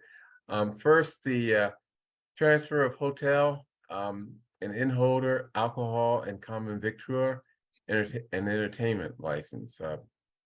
So, Boudreau, could you talk to us about what this is all about? Absolutely. Thank you so much, Select Board. Welcome, new members. My name is Stephanie Boudreau. I'm from our law in Boston. I'm in Brookline Village, excuse me. I'm here on behalf of Sonder Hospitality USA, Inc. with regard to the property at 1200 Beacon Street in Brookline. With us this evening from Sonder to answer any questions are Yvonne Canella, who is Sonder's Regional Operations Manager and the proposed manager of record. And I don't see anybody else here, but I think Yvonne can answer all questions that come up. The matter, as Select Board Green said, is before the board on Sonder's request for a transfer of a Section 12 all alcohol license, a new inn holder's license, a new common victualler license, and an entertainment license.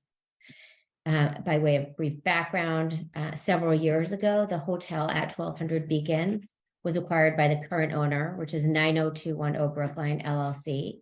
And at that time, hotel operations had been undertaken by CCLLH LLC, which is the current inn holder and liquor license holder. Pending approval by the town and the ABCC, the owners made the decision to replace CCLLH with Sonder Hospitality USA, Inc., which is the current applicant, to take over the role as hotel operator. As a company, Sonder was officially launched in 2014, is headquartered in San Francisco, has local offices here in Charlestown, Massachusetts, is global and highly experienced company in the hospitality domain, operating over 4,000 hotel rooms globally, including in the Middle East, Europe, and the United States. Sonder has local experience as well, which includes 2 hotels in Boston, one in Boston actually on Newbury Street and one in Cambridge. Yvonne Canella, who, as I mentioned, is here tonight, is the proposed manager of record. She's been with Sonder since 2019 as an operational manager. She's been integral in the opening of other Sonder hotels, including both of the hotels in the Boston area. And while this will be Yvonne's first time as a manager of the liquor license, she's been TIPS and Proud Manager certified, is familiar with the town of Brookline liquor regulations, as well as the inn holder and prepared food regulations. As far as an alternate manager, Sonder is in the process of hiring someone for the hotel. At that time, we will move to have the alternate manager approved. But until then, liquor will not be served. We plan to get that filed before the liquor license transfer is approved. As far as the operations of the hotel, the Arcadian in different iterations has been in its current location for many years. It has a total of 264 hotel rooms located on 6 floors, a food and beverage area adjacent to the lobby with a commercial kitchen, as well as a large event space in the bottom floor of the building with its own commercial kitchen. For food, Sonder intends initially to begin by serving a continental breakfast, but may expand its menu later as time goes on and they get into the operations. Sonder has already been in touch with the health department to obtain its food permit. For alcohol, the hotel is a small bar, which is adjacent to the lobby, where once the license transfer is approved, they plan to serve alcohol daily from, the license is for 10 to 1 a.m., but it will really depend on business. And for the entertainment, the bar will include televisions and piped-in radio. As far as staffing, Sonder will have at least 20 employees, including 24/7 front desk agents, backup house staff, supervisory staff, management, as well as daily maintenance and house cleaning services. We know that in the past, especially recently, security and human trafficking have been serious concerns of the board as it relates to hotels in the area. For security, Sonder's front desk agents are trained to alert the manager on call in the event there's any issue. And from there, management decides whether to alert the police or address the issue internally. As to combat the potential for human trafficking, all Sonder operational team members are required to take a human trafficking and modern day slavery training program. And Sonder also places display posters and signs in staff-facing areas to help staff identify possible trafficking situations. As far as a community need, the hotel has been around, like I said, for decades. And there's a real interest by patrons in allowing the hotel to continue to serve the local community and provide lodging to an ever-growing tourist industry. Thank you. Thank you. Now, you're asking for us to approve the transfer of the liquor license. Is that a current transfer, or is it going to be on hold until you get a new manager or assistant manager in place? Right. So this hearing tonight is for the inn holder, the common vic, the entertainment, which are town licenses, right, and then the liquor license, which obviously has to be approved by the ABCC. So there will not be alcohol served until the ABCC transfer is allowed and an alternate manager has been put in place.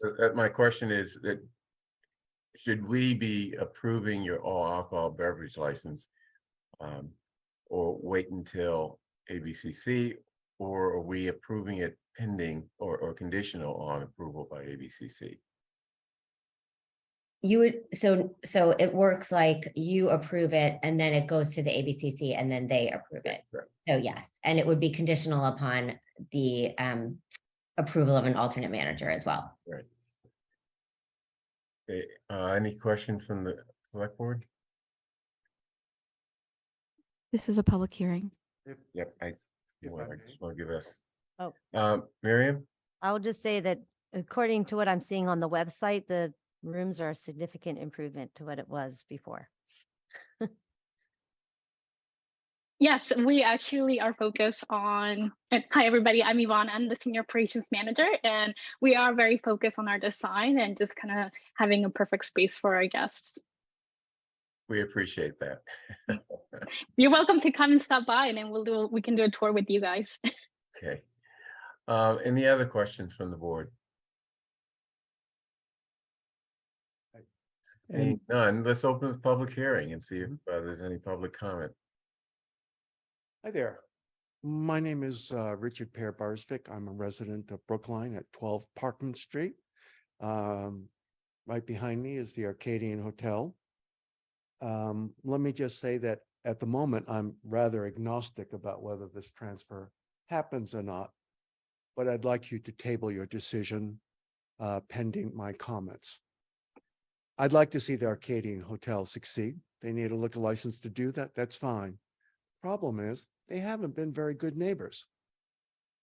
During the construction, they exceeded construction hours or started early. The building department had to come in. I have 2 sleeping disorders, and they're having deliveries at all hours. And I'm talking 10, 12 to 5 a.m., constantly waking me up. This situation needs to be ameliorated, and there's no easy way to do this without contacting all the relevant departments. So that's why I'm appearing here today. They need to become good neighbors before this board gives them any considerations such as a transfer of a liquor license. I have left notes at the desk. Yvonne was at a meeting one time, but I left my number. I expressed to the front desk the problems with deliveries and the noise and the racket it's caused. I'm glad I've seen the hotel. It looks nice, certainly better, as Ms. Eskenazi has said, but they are not good neighbors. And for any consideration by this board, that situation has to be ameliorated. Thank you. Is construction still ongoing or is it No. complete? No. Yes, sir. Hi, Bernard, I have a question for the gentleman, if I may. Yeah. Were you, did you live at 12 Parkman Street when the hotel was Holiday Inn Express or Holiday Inn? Yes. There always have been problems with the hotel. But I was also very involved with opposition to the redevelopment of the hotel into housing, et cetera. And so I'm glad that Arcadia is there. I'm glad it's going to remain a hotel. But at the same time, living where I live, I recognize that it's going to be noisy from 7 a.m. to 7 p.m. I accept that. What I don't accept is the number of trucks that are coming in at all hours, idling their engines, using their hydraulic lifts to get material in and out. A couple of times it's been refrigerated trucks. I might also add that my building has had to, at great expense, hire exterminators and put traps everywhere because the rat population seems to have increased again. So there are issues here. And before I believe the board moves forward, we need to tackle these issues. Yes, sir. So, Ms. Canella, do you have a response? Yes, no, thank you for bringing those concerns. I think it's very important for us as new operators in the neighborhood to be aware of this. I just want to put a reminder that we officially will be operating in June 1st. So as of right now, I want to explain kind of like what our action plans are when we do officially go live on June 1st. So first thing on the pest situation, we are working with a waste company called Casella, and they will be doing daily pickups both for recycling and also just regular waste. We have put timeframes on when those will be conducted. So if it's an issue of being done overnight, that is something that we can definitely put a request for to be during the daytime. As far as other deliveries, this building will be operating 24/7 as far as having a front desk staff, but any deliveries, any vendor that they'll have to drop off or anything like that, we can definitely set up a schedule to prevent from these late noises that are happening in the neighborhood. As far as the construction goes, my understanding is that they will be resuming in the next coming up weeks. So there shouldn't be any more, in the next few weeks, any more construction that you should be concerned about or anything that will be pending. And let me know if I miss anything. So- Paul, Yeah, so I wanted to clarify a couple of things. So first, thank you for your comments. I too I abut a number of Beacon Street businesses, and I have experienced myself trash pickup at 2 a.m, deliveries at 6 a.m. and hydraulics. So I do really understand your challenge. First, a question. So this is a new operator that's taking effect here June 1st. It's a new hotel operator, or is it the same operator and we're just changing? It's a different operator. So Sonder Okay. would be going live June 1st. Okay, and I believe our noise bylaw, you can't take a delivery before 8 a.m. And after a certain time frame, right? Can we modify the operator's license to allow deliveries a certain time frame? I think the noise bylaw sets a decibel limit as opposed to a time. So it's Okay. you can't be noisier than X after Yeah. 11, I think is the witching hour. Okay, so it's not a noise bylaw, but their operating license, we could actually put restrictions on when they could take deliveries and when they could have trash pickup, correct? Right. I'm looking at a satellite view, Google view, and I wish I could project this, but there are the two places they can deliveries come in. occur in the back and in the back passageway, the back alleyway behind the building. Is that correct, Yvonne? Yes, it is in the back alleyway. And is there any way to divert that to the other side, to the Beacon Street side? There is street parking, so I don't think that would be the most appropriate location. Oh, I wasn't thinking about the street because the access to the garage is on the other, is directly, is basically directly behind 12 Parkman Street, except it's on the other side, on the south facing side of the building. But I think Yes. they come in here, and is that what you're saying? You know, I'm wondering, are the access is here right I think now, it's unloading. there, actually. Doesn't sound like it. Oh, where do the trucks access for drop off? For drop-offs, they would be in the back alley. The entrance to the garage is on Beacon Street, but Yeah. Okay. Right. I And that see. back So my alley, suggestion is a good one, which is why does it have to be the back alley? Can they come in through the garage? that would be something that I would have to look into, just how big the truck is. Sure. Right, because right now, as you know, the containers are actually placed inside the garage. And so it would just have to be if we can make sure those trucks have access to the front rather than have an open area in the back alley. Okay, okay, go ahead, Mike. A couple of things. Yeah. First of all, it's an alleyway. There's a canyon effect with the echo. Hmm. So it is loud. And that's a problem. The trash truck rarely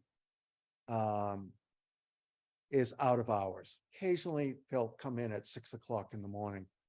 But Royal Hospitality is one of the trucks that come all the time at all hours, even 2 o'clock in the morning.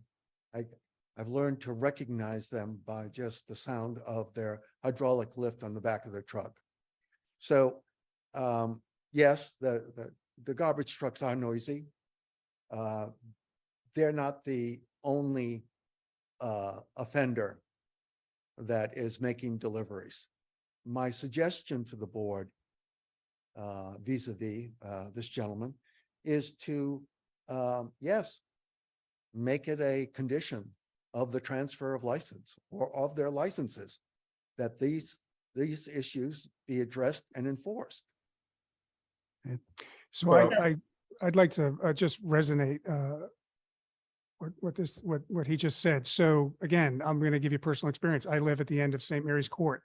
It used to be behind Whole Foods. Now it's going to be H Mart.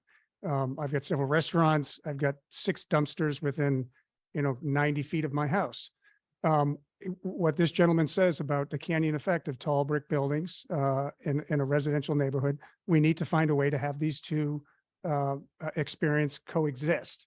And I would hope that we could discuss a consideration of a condition of license transfer to restrict the hours of deliveries.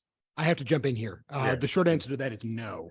The question before the board is whether to change managers. They're all alcohol transfer, their alternate manager, their CV, and their entertainment. It is not about their license to operate. It's not about their license to, it's not about the noise stuff. And we also have to make careful consideration that if there are things that are put on one applicant, the question is, why is it this applicant? Why not all of them? You can't single out individual proprietors for these conditions. We certainly can't single them out for things that are unrelated to the license that they're now before the board for. So I don't mean to be abrupt, but I just think it's really important for us to understand that you can't put unrelated conditions on a change of applicant license here. Thank you. Sir. Thank you for that. Thank you for that clarification. Is there, when is the license to operate up for renewal? Usually we We're- renew we're- at the end of every year. Okay. Yeah. And yes, at that And point. this it's is an appropriate to have application the for board- common victular. Yes, it's a common vic. And is there a way, and we have in the past put conditions, not major conditions, but conditions related to noise and time of day for deliveries on licenses. Are there reasonable things that we could apply here? Can I just address the board? So I understand the issues. I understand the concerns. I know that Sonder is committed to coming in and working with the neighbors.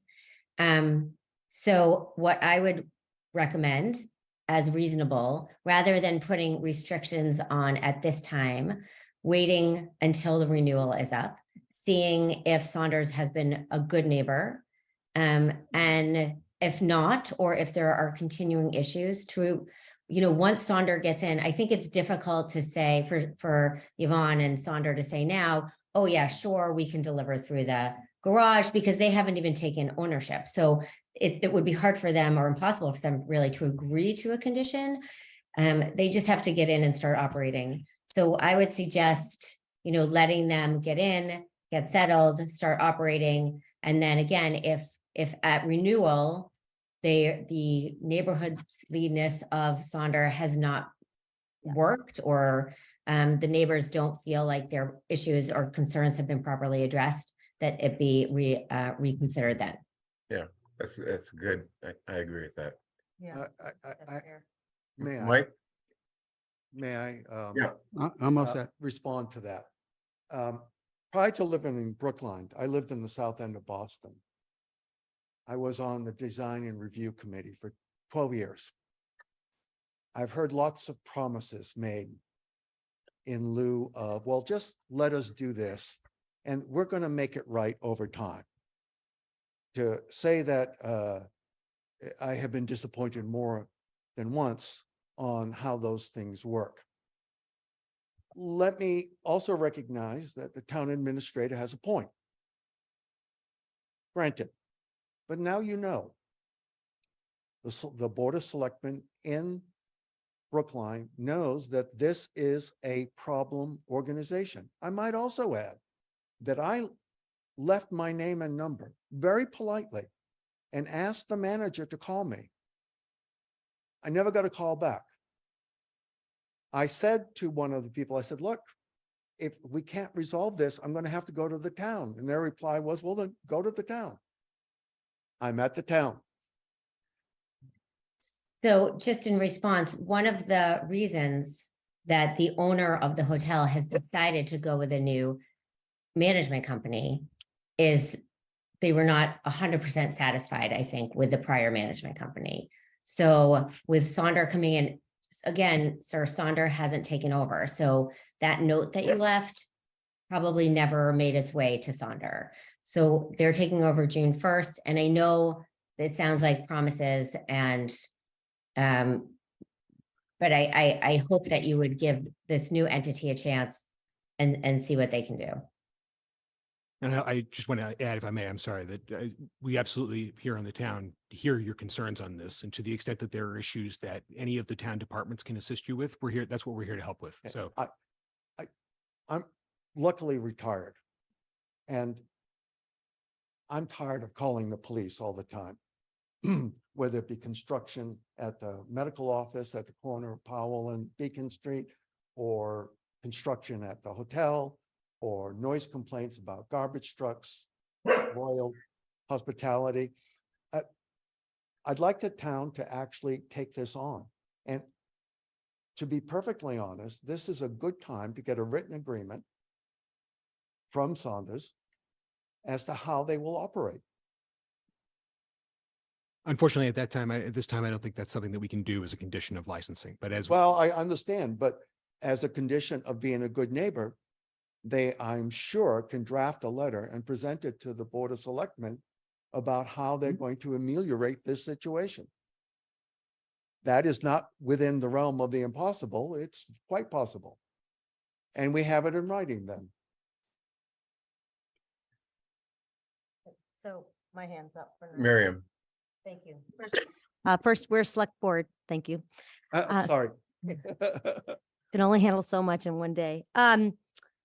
So I hear you. This is the first we've heard, as far as I know, this is the first we've heard about complaints about, and I should, anyone should feel free to correct me, but generally at this point, if we have a real chronic, and I'm not saying they're not, I'm just saying if we have a chronic offender, this board has heard about it by the time they're coming up here for their license. So I'm a little concerned that we are making this decision without having all the information. And at the same time, I'm a little concerned that we're imposing conditions on a management company that hasn't even taken over yet. I really think that's relevant here. Yeah. And finally, we will then be able to act on this company's actual actions when we renew their license 6 months from now. So I feel like, at least for me, and this is mostly to Bernard, because I think it's time to make a decision.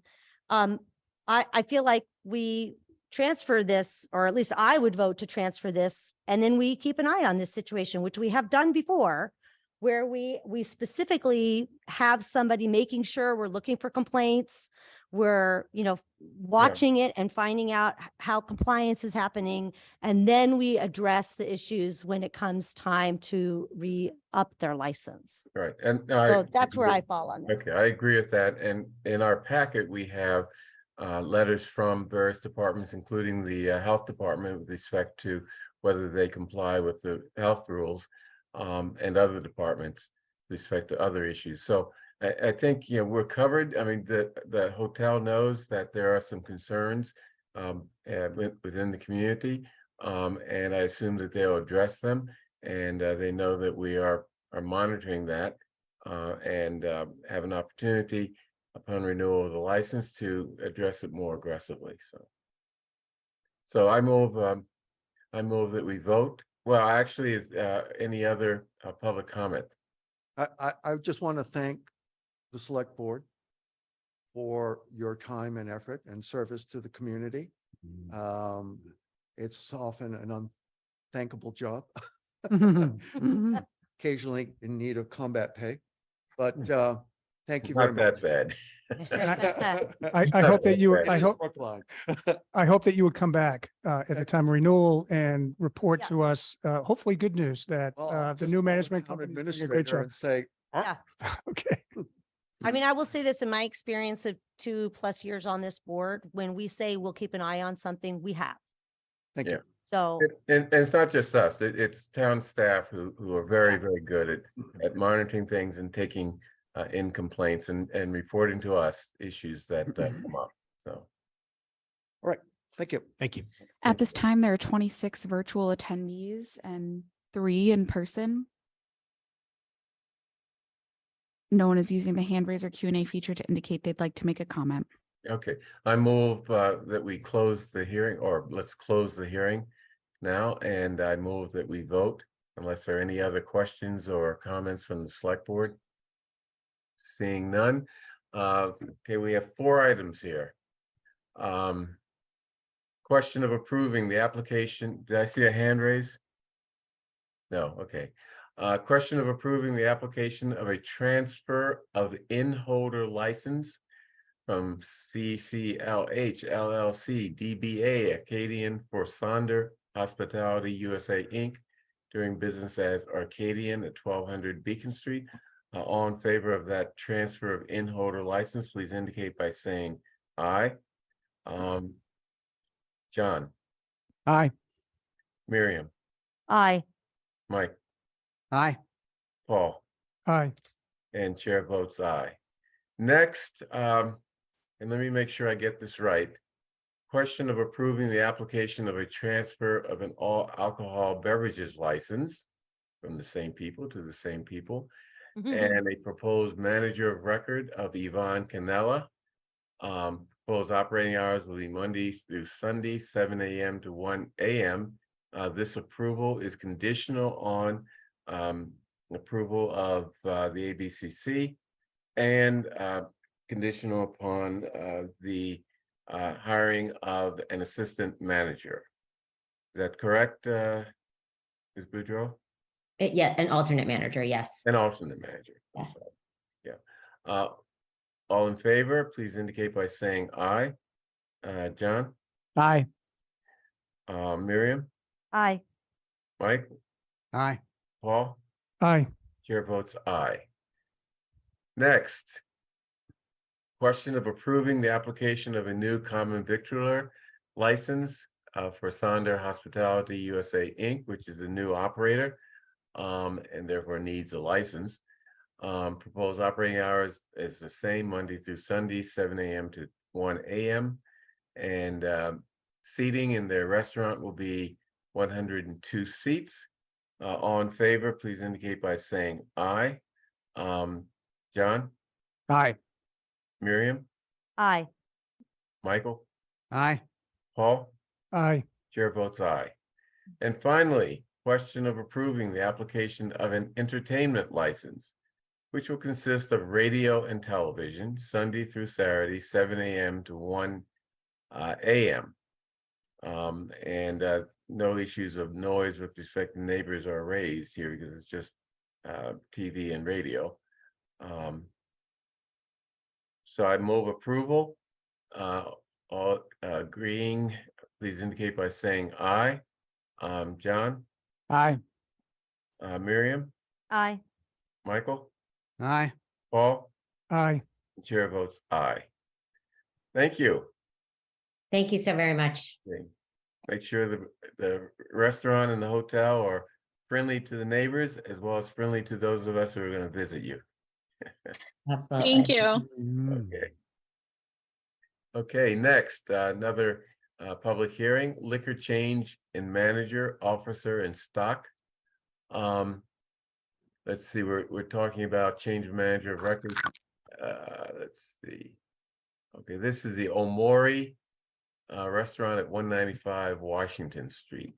So, who is speaking for Omori? Kai Young Wong? Yeah, this is Kai Young Wong. Can you hear me? Yes. Yes. Okay. Because I don't see myself in the screen, but yes, this is Kai Young Wong. I'm the from Sasun Simot Law LLC. Thank you for having us here, the member of the board, representing Brookline Sky Inc., DBA Omori, 195 Washington Street. And this is for the application to transfer of shares between existing shareholders and new officers and new liquor manager. And I have here with me is Mr. Henderson Lee, he's the president, and also Mr. Shan Wong Huang. Mr. Huang is the proposed liquor manager.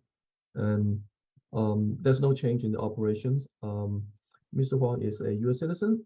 He's also a Massachusetts resident. He has many years of experience in the restaurant business, and he's currently working at this location as the assistant manager. He understands all the rules and regulations of the ABCC and Massachusetts, and also the town of Brookline regarding serving liquors. Any questions that I can help? Any questions from the board? Let me ask a question. Transfer.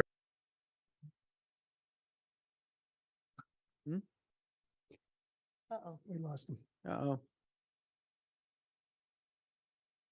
I'm Yes. sorry, I got, There he did is. you hear me? Yep. Yeah. Yeah, you're back. Oh. Is this a transfer within the current ownership group, or are you bringing in new people? Transfer within the current ownership group. There's no new Okay, equity holder. all right. Any other questions from the select board? Okay, this is a public hearing. Excuse me. Devin, could you let's open the public hearing. Are there any people wanting to speak? At this time, there are 21 virtual attendees and 2 in person. No one has used the hand raise or Q&A feature to indicate they'd like to make a comment. Okay, in that case, I'd like to close the public hearing and see if there are any other questions, comments from the select board before we vote. Seeing none, I move approval of the application of a change of manager of record from Hanks Lin to Shirong Hong for Brookline Sky doing business at Omori at 195 Washington Street. Let me take them together in omnibus fashion, if you don't mind. Also approving the application change of officer for Brookline Sky doing business as Omari. And finally, question of approving the application of for a transfer of stock interest for Brookline Sky doing business as Omari. All in favor of those 3 approvals, please indicate by saying aye. John? Aye. Miriam? Aye. Michael? Aye. Paul? Aye. And chair votes aye. Thank you. Okay, thank you very much. Thank you for your time. Thank you for your time. Okay, next, it's not a public hearing, as I understand. This is not in my notes here. Farmer winery license. This should be interesting. Establishment at the Center Street parking lot, where we have our farmers market. And is it Caroline Forbes who's speaking? Yes, hello. Hello. So tell us about what you want to do and a little bit about your business. So at Far From the Tree Cider, we serve only hard ciders. They go under the same category as wine. And at the market, we will have a tent set up where we will be sampling and selling ciders for at-home consumptions to customers. I will be at the market myself personally, and I have held my TIP certification for the past 2 years, as well as being with the company for 3 years. This is my first season as an events manager, but I do already have a bunch of events already under my belt. So I have done sampling, and I've also participated in the Union Square Market, our first one last week, which went very well. Do you have any questions for me? Any questions from the select board? Seems fairly straightforward to me. So Bernard, I just want to make sure I understand what's happening. So at the farmer's market, this vendor will be sampling and selling hard ciders for consumption at home. That's the extent of it. Yeah. Correct. Okay, thank you. And this does not require a liquor license, as I understand? No, so it is a temporary farmer winery license. Okay. Never even knew that existed. I think this is our first, actually. Yeah, okay. And I guess hard cider is liquor. I mean, I'm not a fan of it. Indeed, it is. Pardon me? Indeed, it is some of the best liquor there is. Okay, I'll have to try it. Testimony. Yes, I love hard cider, Okay, any other discussion? and I'm not a big drinker. Okay, seeing none, and this is not a public hearing, so I'd like to move the question of approving a farmer winery license to sell wine for off premises.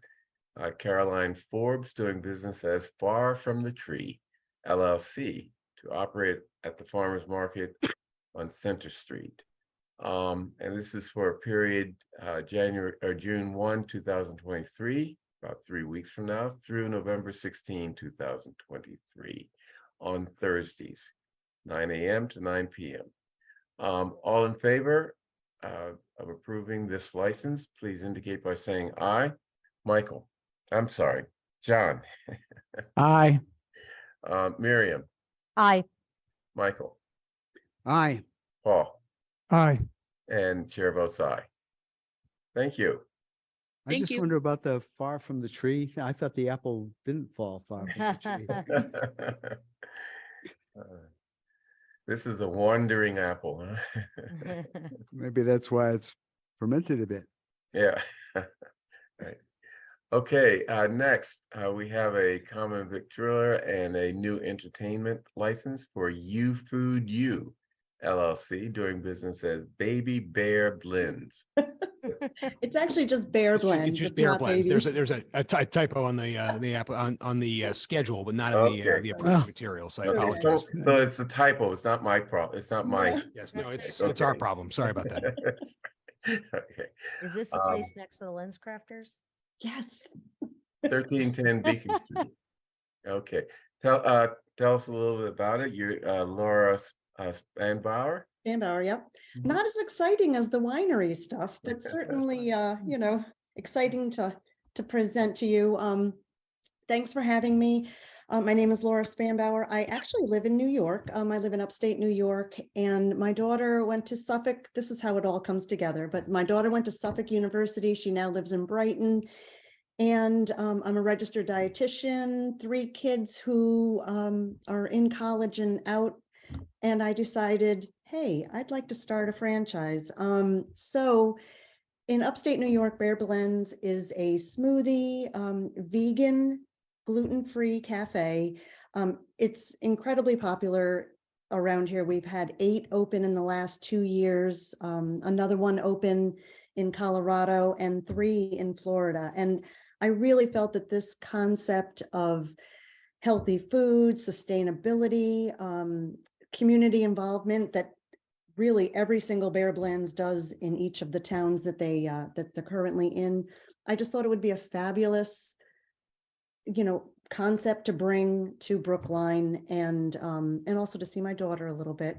But it's very upbeat. We have we do smoothies, we do toasties, avocado toasties, things like that, fresh pressed juices. Everything, like I said, is gluten-free, is vegan.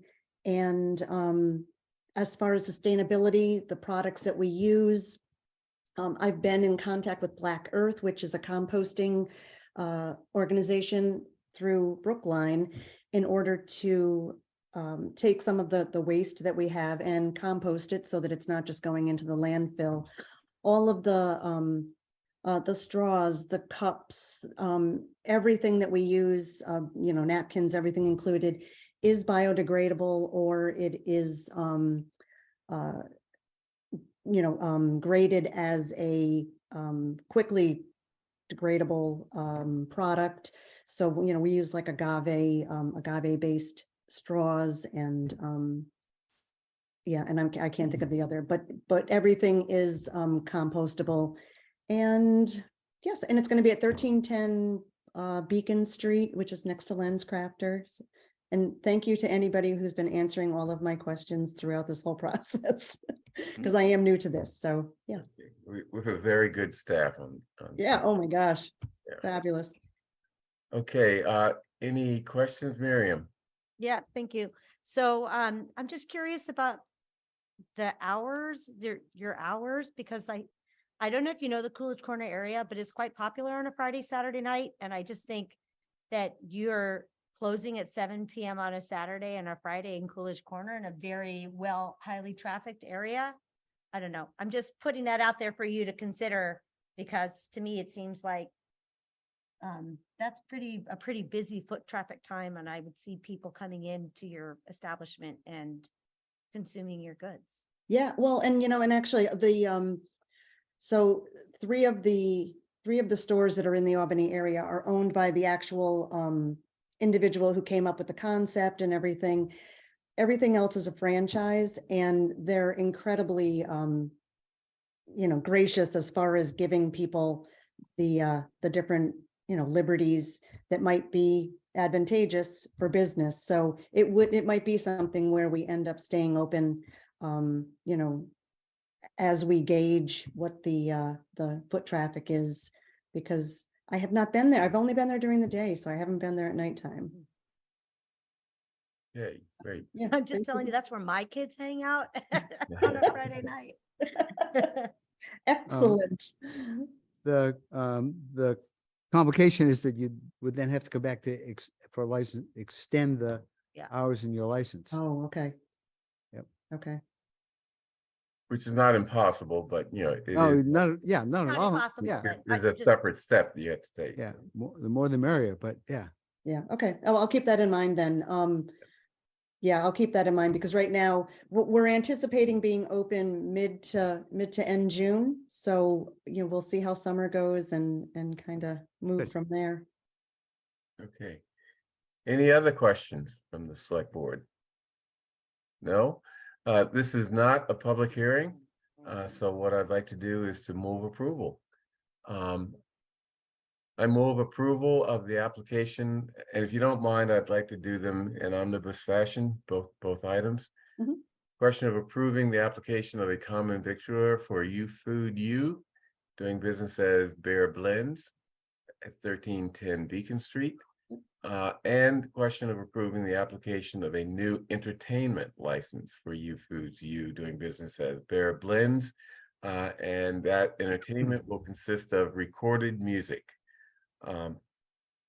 All in favor, please. And then the hours. Oh, I'm hours of sorry. Operation. Right, yeah.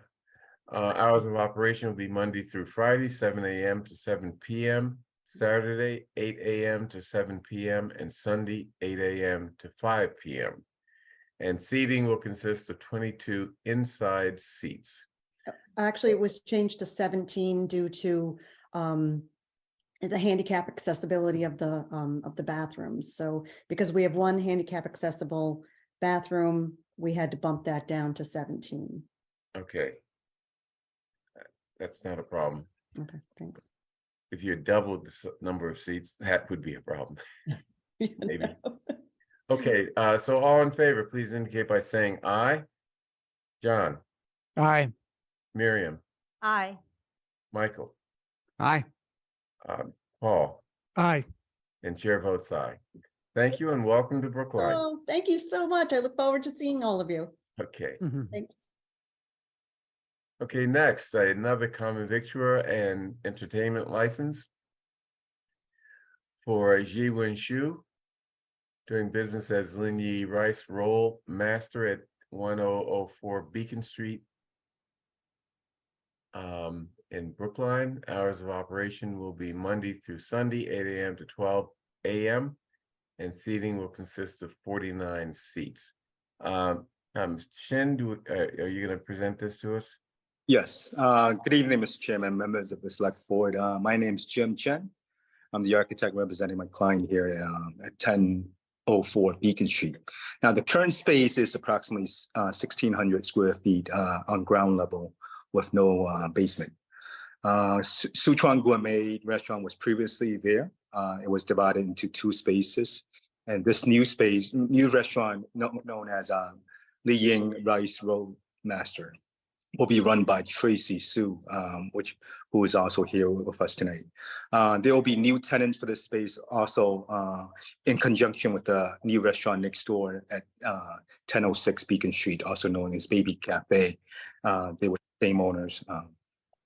So the new restaurant will serve Asian style foods, serving breakfast, dinner, and breakfast, lunch, and dinner.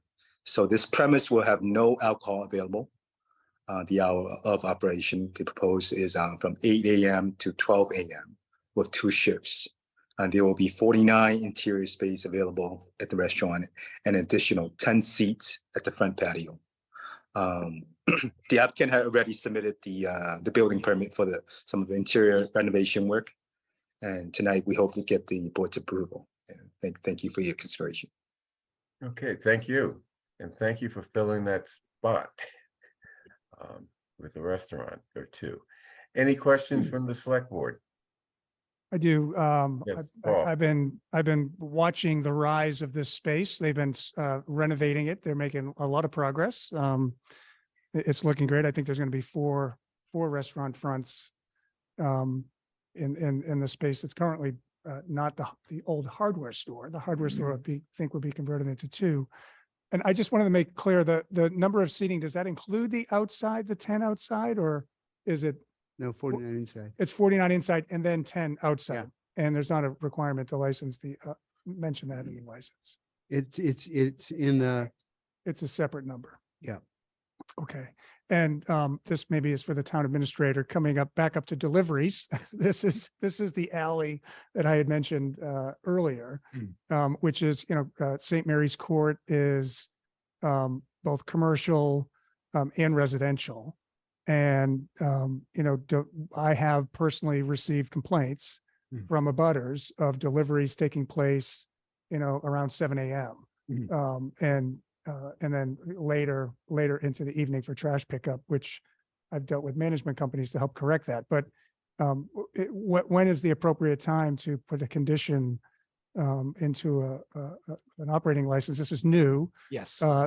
That deliveries should take place at 8 a.m. or after and before some time. So I think a good thing to do here might be to have an initial trial evaluation of the new applicant, make sure that they're in compliance with all the requirements, give them the opportunity that the other businesses have. But what you can say is something that similar to what Miriam said, is that come back in 3 months and let's reevaluate and make sure that the public around there knows that that's going to happen, so that if there's a need to modify the license to impose that condition based on the activity of the business, then you can do that. But to be fair, there's currently no expectations on businesses as to when they can take deliveries. There's no window of when deliveries, is there? I mean, there isn't. Well, go ahead, Devin. You were In our general bylaw, the deliveries are prohibited before 7 a.m. right Before 7 a.m. Okay. So if they're violating that, obviously, what we say is, given you have awareness that that's been a problem area, this is a new business, we can ask them to come back in 3 months' time and see whether or not we need to impose specific conditions related to deliveries on that front. Okay. I guess I would want to make the applicant aware that abutters on the St. Mary's Court have been concerned about deliveries being made at 7 a.m., which sounds like the bylaw supports, but is not conducive to if you work the overnight shift and are trying to sleep. Thank you. But I'm Okay. excited to see them there. Any other questions from the select board? Again, this is not a public hearing, so it's just us. No, but it is interesting to, with both of these situations, the Arcadian and here and other places as well, wherever there's an interface between commercial and residential, these issues are going to arise. And it's really important for the value of the residences that the commercial succeeds. And it's really important for the residences that the commercial doesn't impinge on their enjoyment of life. So it's symbiotic relationship. Yeah, exactly. It has to be exactly that. Okay, I move approval then of the application of a common victualler for Ji Wenshu, doing business as Linyi Rice Roll Master at 104 Beacon Street. I'm sorry, someone say something? Okay. Hours of operation Monday through Sunday, 8 a.m. to 12 a.m. with seating of 49 inside seats. And question of approving the application of a new entertainment license for Ziva and Shu, consisting of recorded music and television. All in favor, please indicate by saying aye. John? Aye. Miriam? Aye. Mike? Well, aye. Hesitation there? Anticipating. Okay, Paul? Aye. And chair votes aye. Thank you. Bernard, I Yes. just want to give you the heads up that after this final license vote, I'm going to transition to my house. Okay, well, I'm zooming in too, so it's not for me to complain. Okay, so thank you. Thank you. Okay.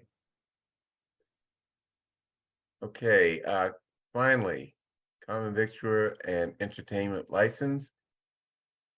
Question of approving the application of a common victualler for 370 Harvard LLC doing business as Bakery at 370 Harvard Street. Bakey, Is it Bakey?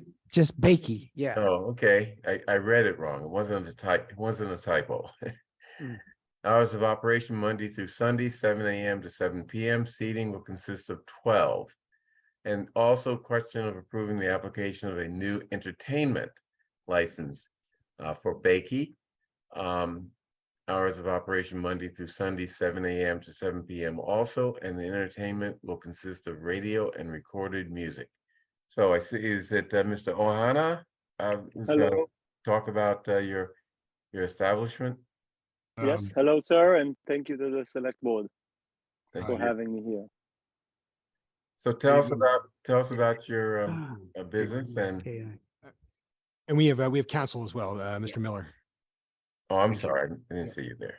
It's fine. No, everyone likes to ignore the lawyers. It's no problem. Well, no, not me. I'm a former lawyer. I still have some.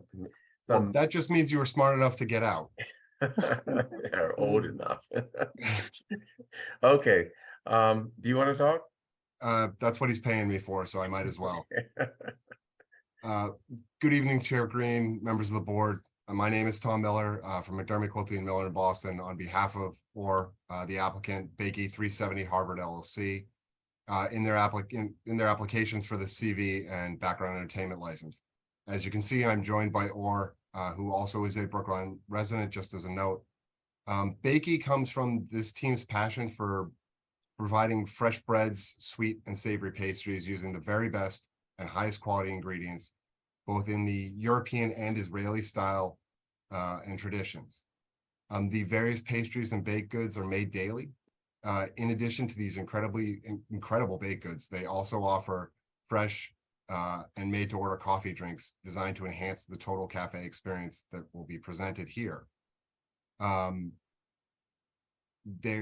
those looking for something more substantial, they also offer salads and sandwiches. They've been operating in Boston since 2021. And I have to say personally, my office is very close to their Boston location. And assuming you are of the mind to approve this application tonight, once they open, rush down and get the chocolate babka. It is one of the best Your things. bakey babka. Yeah, exactly. It is one Oh of the my best, God. one of the best things. So good. Let's Sorry. not go crazy over food. So You have no please idea. go try it as soon as they are open. This location on Harvard Street is approximately 1,340 square feet of a cafe, opening from 7 to 7 daily with background music, as we've applied for. There'll be seating for 12 inside for those who want to come and enjoy their coffee and food at this location, and we'll employ up to 35 people once it's up and fully operational. Deliveries here will be conducted along Harvard Street between 7 a.m. and 12 p.m. As I've said from personal experience, this is a wonderful amenity for the town of Brookline and the neighbors in this area. They're run by passionate and truly passionate and experienced operators. We want to thank you all for hearing this application this evening, and we'd be happy to answer any questions you may have. Okay, any questions from Miriam? I see your hand is raised enthusiastically. So I mean, listen, until you have this babka, you do not know like how good it is.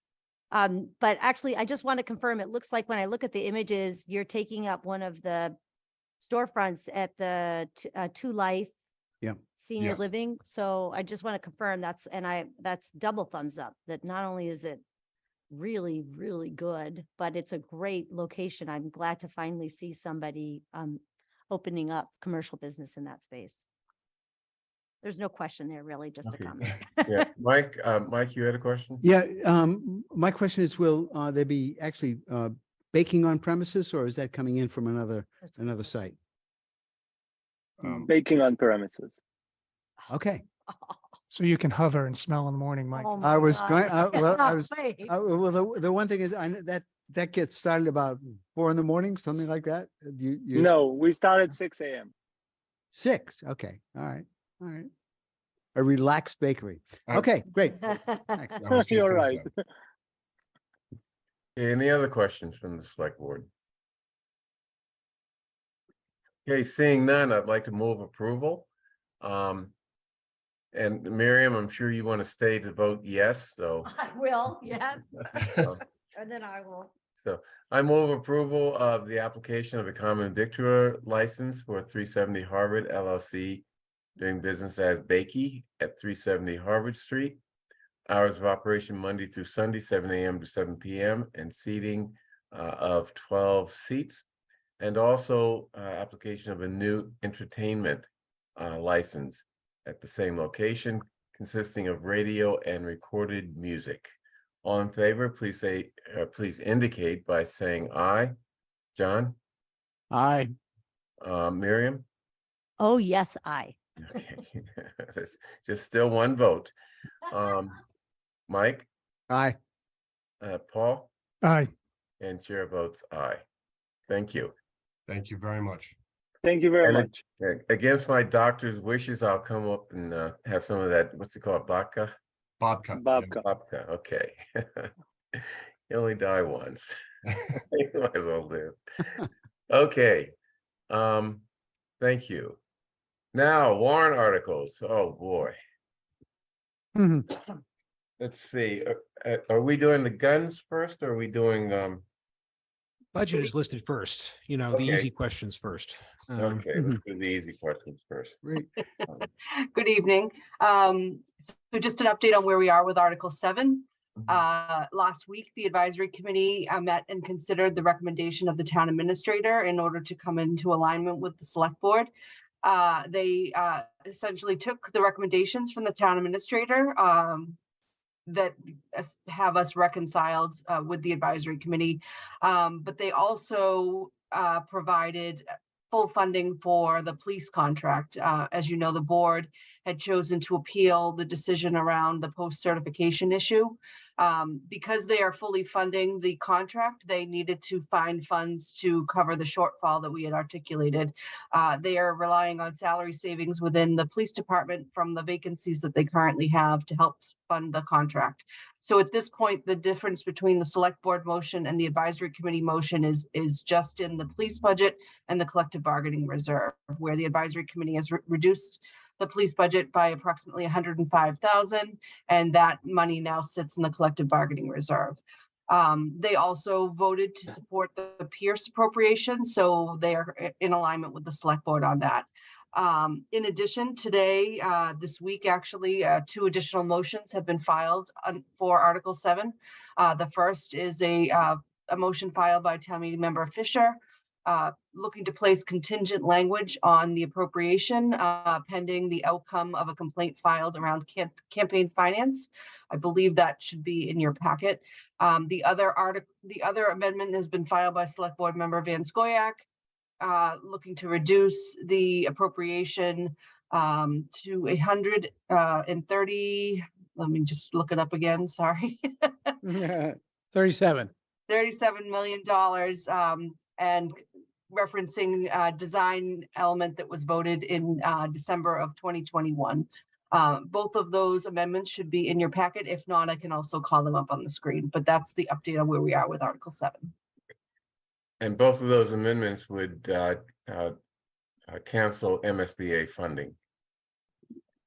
So we talked about the implications of amending the language that was reviewed and approved by both the MSBA and Bond Council. Helen Charlupski had stated that she thinks it would be unlikely that the MSBA would allow for an amendment to the amount or significant change to the language as well. So we just note too that we, on the amendment about the contingency, we've looked into this a little bit. We think town council thinks it's unlikely we would get a decision from OCPF one way or the other before the date we had to commit funding. Sorry, the Massachusetts Office of Campaign and Political Finance, yes, where a complaint has been filed about 3 emails sent on behalf of the public schools of Brookline. The other thing is that, it says that the question is whether or not they complied with applicable campaign finance law. It's unclear whether or not we would get a decision from OCPF that said that in as many words. They may well say that they find no violation, or they don't find a violation that rises to the level of a fine or something like that. But the idea that they will say up or down, we don't know. It's possible that they could say nothing. So we're not sure whether or not we would get anything on that front, which is the concern there is that with the with MSBA is that they would probably view this as a significant enough change in and of itself to potentially deny funding. But I think the more pressing concern is, regardless of that, we are unlikely to just see a decision from OCPF before the deadline. But that's not impossible. It's just the town council's opinion is that it's unlikely. Yeah. Do we vote on them separately, or do we even have to vote on them? It's up to you if you want to take them up. I mean, you have a proponent here. I don't know if Julian Fisher's here. He's the proponent of the one that we were just discussing. Well, the latest on this is that the advisory committee has invited me to present Monday. I get a feeling that they're going to vote on the amendment. I can't predict what their vote will be, but you might want to just wait till Monday in case they do take a vote on it. And if they vote favorably on it, then I think the select board would be probably interested in, taking a vote either to go along with the advisory committee on that or not. I don't feel as though it warrants a vote tonight myself. I do. But, well, wait, who said that? Paul said that. Oh, Paul said that. Okay. I'd be happy to. I mean, I think we should discuss it and debate it and possibly vote on it. Okay. Well, I think we know what the outcome of that would be. But if people want to go on the record, that's fine too. Yeah, I'm prepared to go on the record. So Bernard, Chair Green, I do have a quick question about the first one, the contingency. And I'm still trying to catch up with my packet. Could someone explain the contingency, what it is and why it's needed and what it would do? So I want to speak finance. Yes, I don't speak for the petitioner because I can read their language. The petitioner added some prefatory language to special appropriation number 7. So they added the following condition: contingent upon a finding by the Massachusetts Office of Campaign and Political Finance, that's OCPF, that the unsolicited emails sent by Public Schools of Brookline employees to parents of Public Schools of Brookline students on March 24th, 2023, April 7th, 2023, and May 1st, 2023, as more fully described in a complaint to OCF dated May 7th, 2023, complied with applicable campaign finance law, appropriate. So it basically puts a contingency gate on approving the funding. Bernard? Yes. So it's one thing to say we'd like to know what the decision is, but if OCPF comes back and says, well, we're going to fine the town $1 or $1 for each violation, the contingencies, that language suggests that therefore the vote at town meeting on approving bonding would be invalid. Right. Yeah. So I have a question. Can I just add one thing? Also, the likelihood of a remedy for such a violation is way out of proportion to is much less than the consequence of this amendment, which is to kill $30-some million worth of reimbursement from MSBA. So I'm not going to comment on whether what someone did in the schools broke campaign finances or not. Like that's for others to decide. But the question I am going to ask is, did it change the vote? Right? Did something that occurred get 300 more votes and influence the election? And I can't speculate on that. For all I know, it got John Van Scoyoc elected. It brought 200 more voters out to have John elected or me elected. So, I can't speculate what voters were thinking or not thinking. And to have a contingency where we have a crystal ball about what voters may have may not been thinking, I think we're going down dangerous road here with thinking about reversing an election. And it's deeply troubling to me. I can't, I'm really bothered by it, to have a contingency on speculation that we know what the voters meant. I'll tell you what I know what the voters meant. A majority of voters said yes to question 1. A majority of voters. It only takes 50 plus 1. And to be able to read into the minds of voters, and I'm sorry, Mike, I know you got your hand up, but I'm going to finish. Okay, please. To read into the minds of voters what they were thinking or not thinking. John, I think they might have gotten you elected, and we should question the election. So, Where that, well, that theory comes from. well, I'm just saying, we don't know. I thought I heard Wadner Mike. applaud when you said that, so. Mike, So I agree with you entirely, Paul. And I thought you were done, which is why. That's okay. No, that's important to me. All I can say is, it seems to me that our advice to the folks who put this forward is to hold a rally and get CNN to interview them in Manchester, New Hampshire, because this doesn't belong in Brookline. We had a vote. The issue is closed. What is the implication of your Manchester, New Hampshire remark? I'm confused. There's a former president who recently had a. Yeah, well, is that any way to treat a town meeting member who brings in good faith an article based I don't think it's based probably on good. a complaint that's been filed by another town meeting with the Office of Campaign and Political Finance? I don't mean, think he's it- not here to defend himself. Right. You just basically labeled him a Trumper. Why did you do that? Because I don't think it is in good faith. But that doesn't mean Okay, you wait, hold label on, everyone hold on, a Trumper hold who on. doesn't, who makes a proposal that you disagree with, Mr. Sandman. okay, hold on. Let's not get into a fight here. Okay, so it looks like the board, at least 2 members, and me too, would like to vote on this, on both of these amendments. Is that an accurate reading of what I'm hearing? Yes, I would like Okay. to vote. I have to warn you that you put yourselves at risk of giving me time to speak if you do that, so. Well, one way we- or another, we have to deal with these amendments. Yeah. Okay. I mean, you always have time to speak, John. No, it's just, I wasn't going to speak because I thought it was pretty much a given, that I don't mean to impose on the time of my fellow board members. They've expressed themselves clearly on the Pierce question. They're in favor of the full $209 million appropriation. I have a different approach to it that I do want to present to town meeting, and I'm going to be happy to do that, when the time comes to present it to town meeting, and I'm going to do it Monday night to the advisory committee.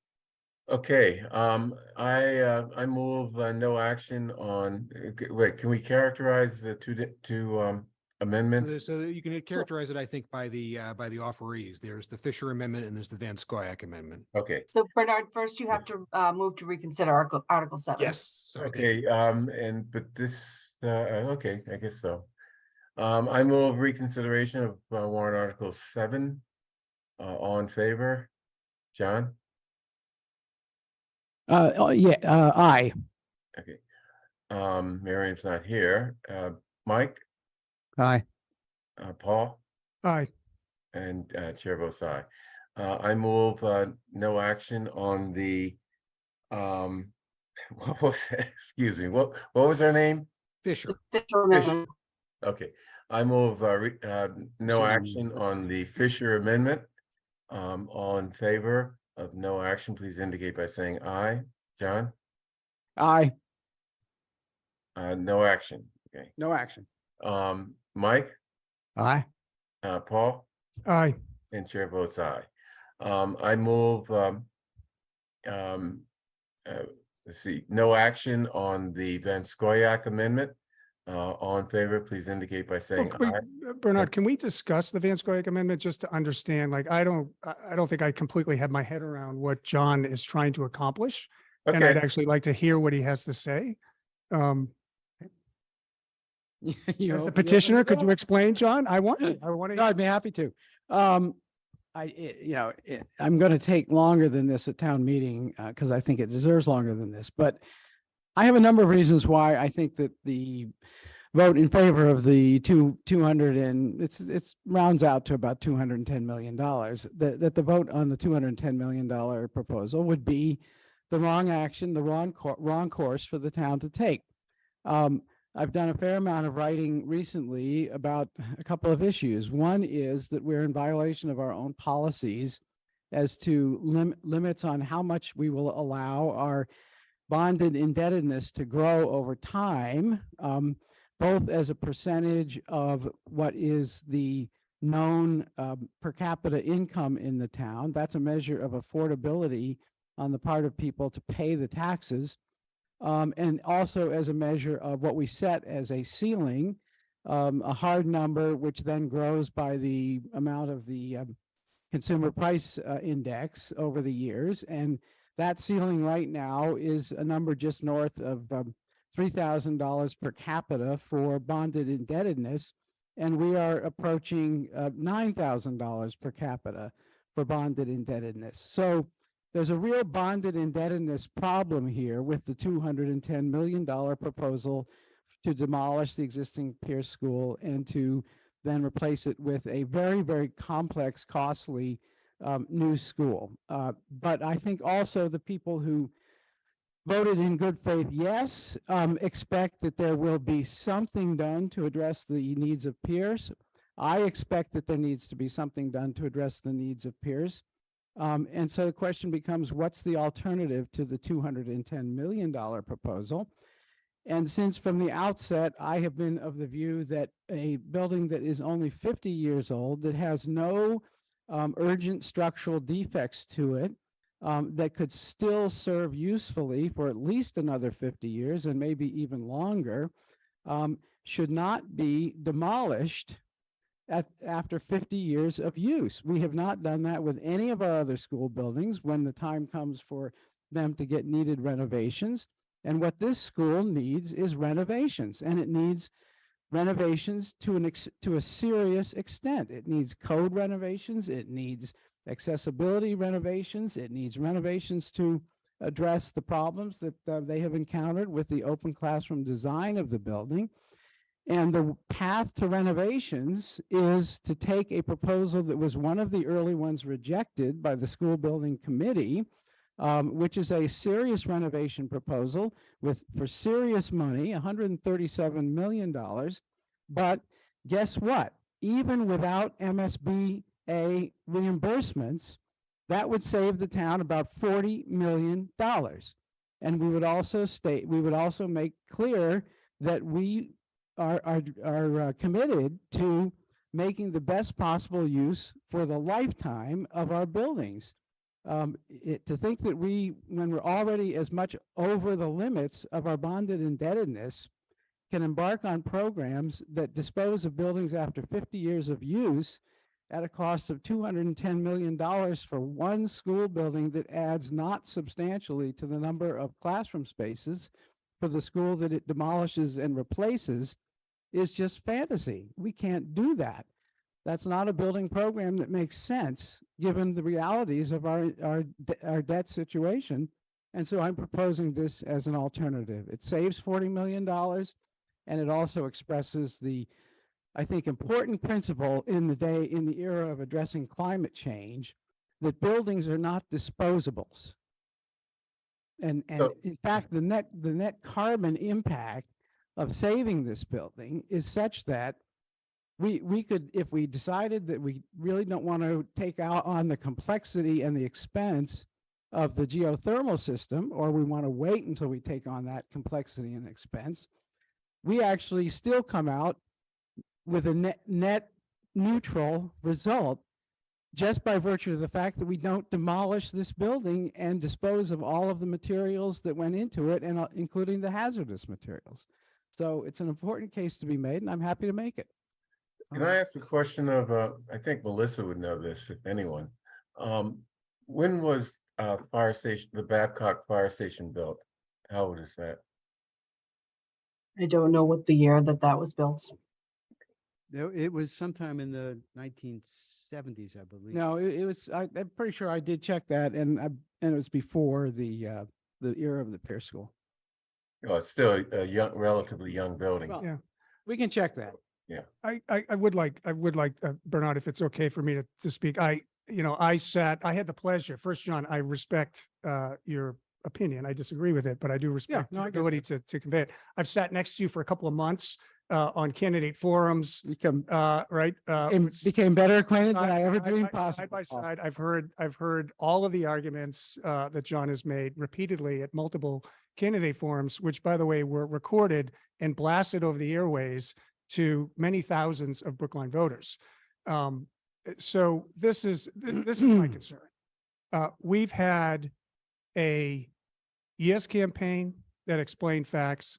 We had a no campaign that explained their position. We had a mailer to, I don't know how many it was, 30,000 or more voters with an explainer, although it wasn't formatted great, with pro and con. The voters went into the voting booth fully informed as to what they were voting on. They weren't voting on $137 or $127 million project. They weren't voting on making a suggestion to town meeting to possibly bond a school. They were voting on a school that was $212 million total and $174 million with MSBCA funding, or it's 172. It's very clear. The voters understood what they were voting for.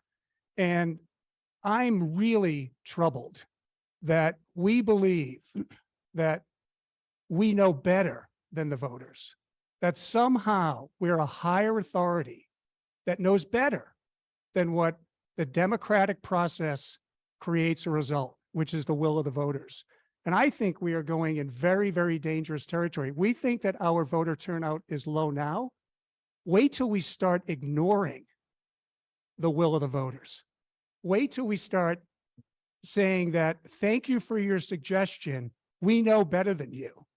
I predict that voter turnout will go very low. And this would be the number one reason this argument tonight, should it end up carrying through to town meeting, would be the number one reason to pursue charter change as fast as we can. I'm deeply troubled that we have individuals within our government that are willing to overturn the will of the voters. I'm deeply troubled by it, John. Okay, any other comments? First of all, I agree with Paul, but John, you said something about how the environmental impact of renovation would be substantially less. And I wonder where you come up with that. For one thing, I believe that if we do the sort of renovation we're talking about, we still have asbestos to dispose of, and getting at that is quite a process. And of course, the $137 million that was estimated, what, $2 or $3 million, 2 or 3 years ago, rather, has probably escalated considerably. So I would just urge you to think through the facts that you've cited, make sure that you've got the right ones that you want to run with at town meeting. That's a fair suggestion, and I like to think that I always do that. Michael, thank you so much. And Paul, I like to think that I always respect the results of elections. And I think, as you well know, that the wording of the question on the ballot was not to appropriate an amount of money. In fact, no amount of money was mentioned in the question that people were asked to vote yes or no to. There was merely the mention of authorizing, approving that town meeting should do what town meeting does, which is to take the vote. It's town meeting that decides the votes on appropriations of borrowings. And the reason that for that is, and the reason that it has to be a 2/3 vote is that a group of town meeting members in the present are committing town meetings and the citizens of Brookline and the taxpayers and renters of Brookline to a debt that they're going to carry for some 20 years. And in this case, at a time when we are also 3 times the amount of where we should be in terms of our own policies as to how much debt to carry. So that's a serious vote that requires deliberation, discussion, information. And not all of that was present during the campaign, but I accept the fact that by a resounding margin of 300 voters, the yes prevailed over the no, but the yes prevailed over the no on a question that does exactly what I am asking be done, which is Okay. that we then take it up by town meeting and we then face the discussion of the alternative to the question that was the recommended of proposal of the Pierce Building Committee and their other proposal, which they rejected, but we can talk about that at town meeting, for a $137 million project that would actually preserve the existing building and achieve a lot of the desired results of those who want to see the problems of the Pierce School addressed. Okay, Miriam? Yeah, thank you. I have absolutely nothing new to say. We have Okay, then discussed don't this say it. ad nauseum. Right. So can we just vote on this? Yeah. That's what I wanted us to do. Okay, So thank you, Miriam. let me add my 2 cents. You know, we have processes in this town to ensure that projects, including construction projects, are done well, are done cost effectively, and are done in consideration of the needs as well as the desires of the voters and the residents of Brookline. You know, and that is that process is sort of carried out by town staff who are very, very qualified and who take seriously their job, including the need to spend town resources carefully. The school building committee for years, 3 or 4 years, has been going over this project with its professionals, architects, and construction managers and others, and carefully considered a number of options, not just, you know, the renovation and what we finally came to, but like I think about 6 options. The idea of renovating Pierce was considered, and it was both not feasible from the standpoint of the structure of this building, which, I mean, there's nothing wrong with the brutalist architecture, in my opinion, but the fact that it is a concrete structure that that cannot be made into an accessible building in any reasonable sense of that word. And the cost, you know, of $137 million is the cost 2 years ago. And likely that's would be the cost of renovation today is very remote. So I guess, you know, my main point is that we have processes in this town that are designed to come up with a good result. And again, and it's not, you know, just John, but again, people are coming in at the last minute and questioning, you know, the process that resulted in proposals and in ways that, you know, aren't very persuasive in terms of you know, what is being proposed or what they propose. So Mr. Chair, I would like to correct you on a couple of points, if I may. quickly. The $137 million proposal was made at the same time that the cost of the proposal now being presented to town meeting was around $210 million. So it's as valid as the $210 million proposal is. And it also is the reason it costs $137 million is that it is a proposal to completely address all of the code deficiencies. So to suggest that it wouldn't achieve full accessibility or it wouldn't achieve code compliance is, as far as I can tell from the proposal that was presented to the building committee, is just incorrect. Well, there's a difference. I mean, code compliance and accessibility are 2 different concepts. And while it'd be easy to comply with the code, the accessibility issue is a completely different issue. But it addresses both. I think Mike has his hand up. Go ahead. Mike? Yeah, so I do want to point out one thing. You raise a really interesting point about whether people knew what they were voting for, whether they're just voting to let town meeting decide. And I would say to you that with all of those $212 million signs around town, that's what a lot of people thought they were voting on. And in spite of that number, we got a slim majority. If the correct number, if the correct number had been up there, the net to Brookline taxpayers number had been up there, the margin might have been different. Okay. And so if let's- the town- if the school department hadn't intervened with letters to Okay, I'm not- 7,000 I'm not- voters, maybe. it's it out would of have been order, different. John. We're in the We're gonna vote. hypothetical realm here, you know. Yeah. Well, I think there were a lot of signs. Okay, look, I move no action on the Van Scoyac amendment. All in favor of no action, please indicate by saying aye. John? No. Mike, I'm sorry, Miriam, I forgot you. Aye, you got it. Yes. Mike, Aye. Paul, Bernard, I'm voting with the majority of the will of the Brookline voters. I vote aye. okay, and chair votes with the majority of the select board and the majority of the Brookline voters of 50 plus one person and more and vote aye. So, okay, so we've okay, no action on both of the two amendments. What do we do next? Melissa, do we take up the warrant article 7 is open, so do we need to vote on the advisory committee's revision, or we just or can we say we're going to stick with our guns? I would just revote your original motion from last week if you want to stay where you are. Okay.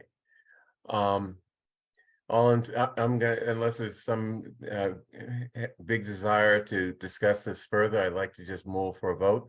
All in favor of the budget amendment that we voted last week as presented by the town administrator, please indicate by approval by saying aye. Sorry, it's late. All in favor, John? Aye. Miriam? Aye. Mike? Aye. Paul? I'm going to abstain. Okay, and chair votes aye. Okay, we have we're at the same place where we were before. Anything else with respect to warrant article 7 that we need to deal with? That's it for now, unless someone well, the appropriation deadline was Monday, so I don't anticipate anything else being filed related to the budget. So I think we're set with 7. Okay, next, warrant article 17, or we want to go Yes. with guns? 17 should be fairly straightforward as well. The advisory committee took up the petitioner motion under Article 17. They ultimately did not vote in favor of adding additional licenses, but they did vote on the bylaw changes to the terminology. So going from marijuana to cannabis. That draft vote was sent to you earlier this afternoon, and I believe that the petitioner is likely still going to move forward with motion to add an additional license. Okay, what is the desire of the board? Do you want to take up the advisory committee or reopen our vote, favorable action on the original warrant article, or do you want to take up the advisory committee version or the petitioner's original version? Bernard, I was not here for the original vote of the select board.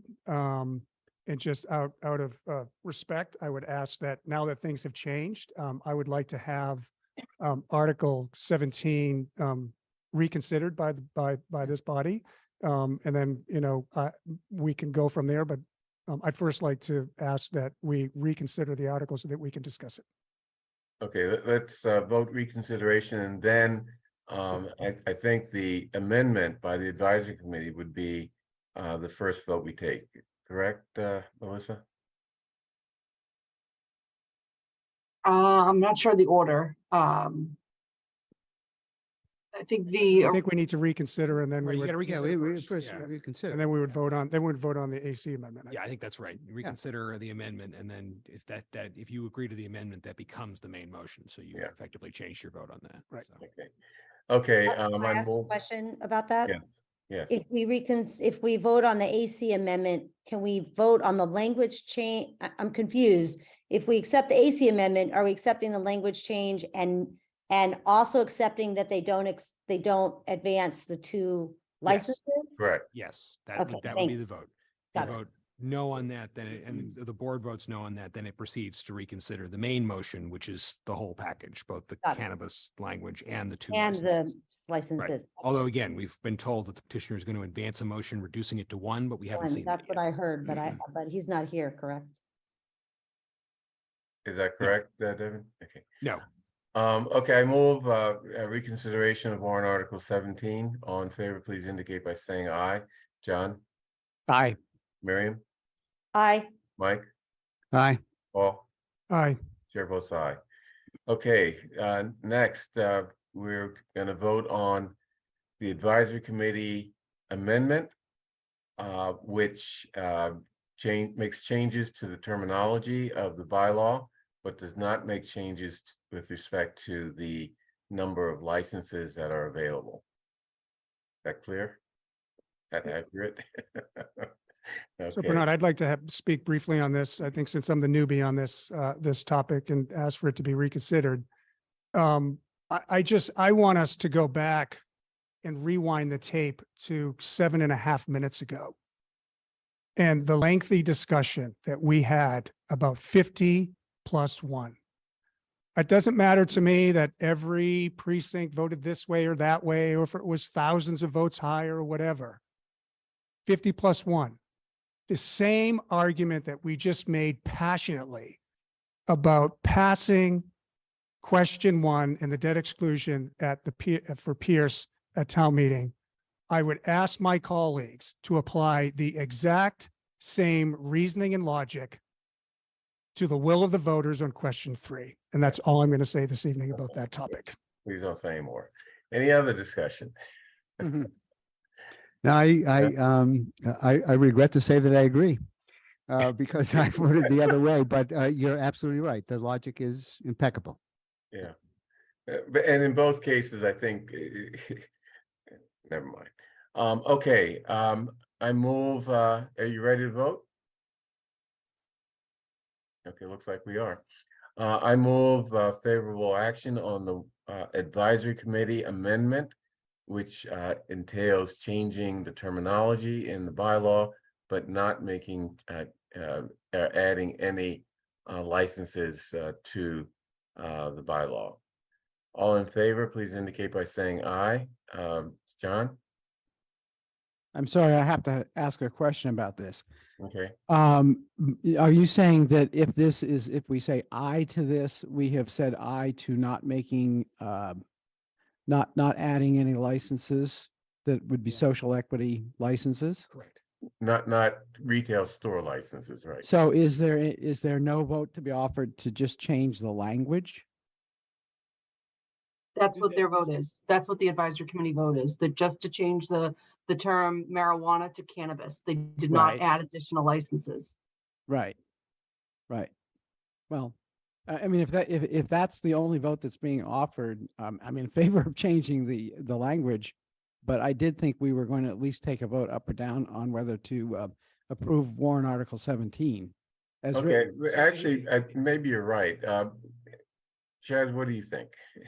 I mean, you can do that, like you can take an indicative vote, I guess, but really the kind of proper procedure here, in my understanding, is you're voting on effectively what is a substitute motion. Yeah.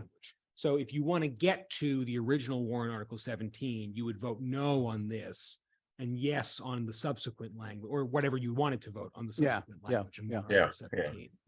So, Okay. But to be clear, to follow the will of the majority of the voters, Okay, to you- place a you make cap a on point. retail cannabis, you would vote yes in favor of the advisory committee's amendment All right. voting yes on the advisory committee's amendment would keep the cap where it is. That's at 4. Correct. at Okay. 4. Thank you.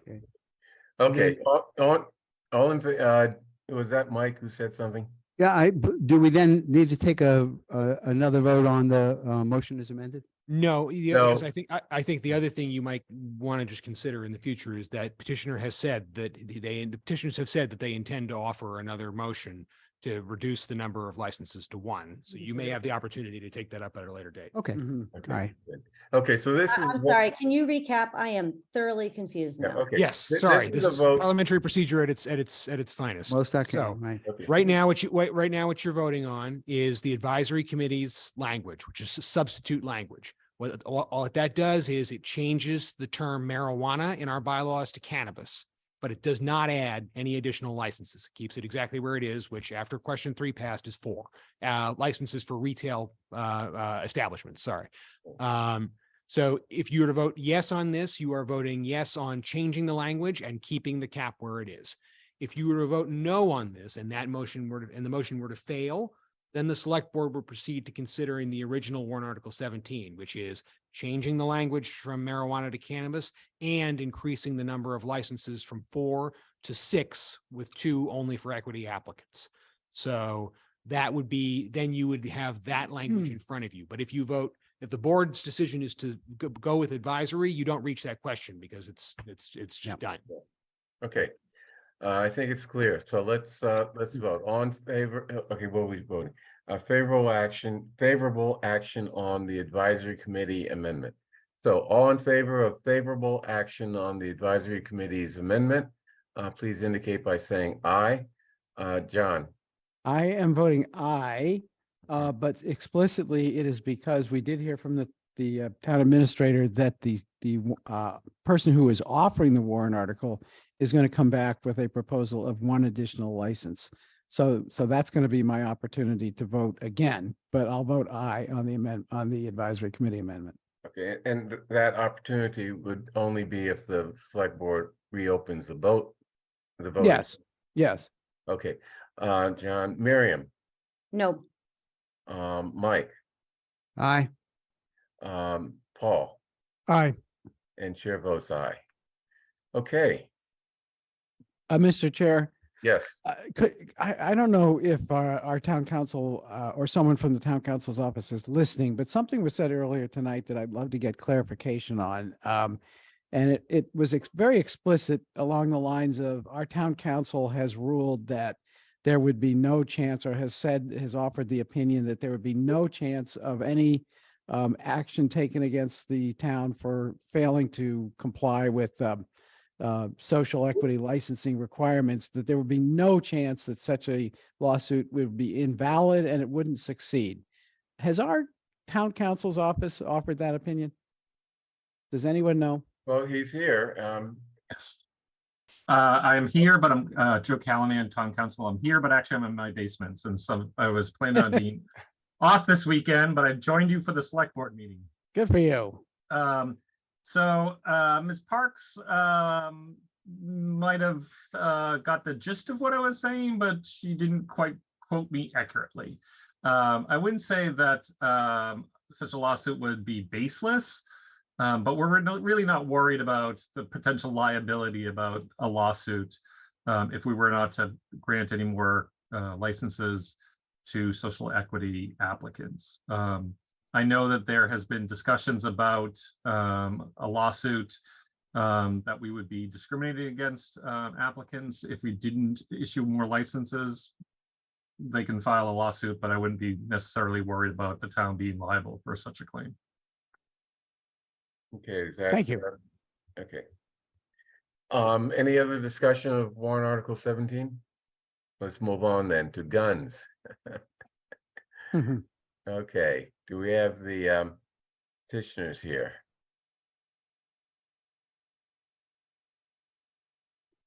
Anthony Eastlock is here.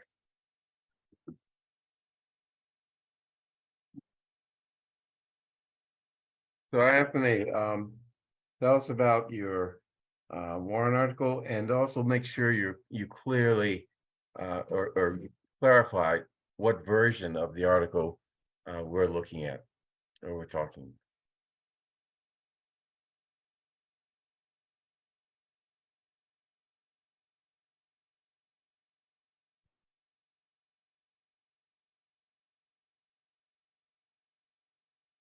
Chair Green, while he is present in the meeting, it's not necessarily clear that he is still actively watching. So maybe we might want to give him a couple of minutes. I imagine why. I have the revised, so, I would never do that. Mr. Ishak did send around the Yeah. most recent version, and I can kind of run quickly through, and if he has anything to add. Could we project it by chance? Yeah. 'Cause the packets kind of got out Yeah. Yes, absolutely. away from me. Yeah. Yep, hold on one second, let me pull it up. Hmm.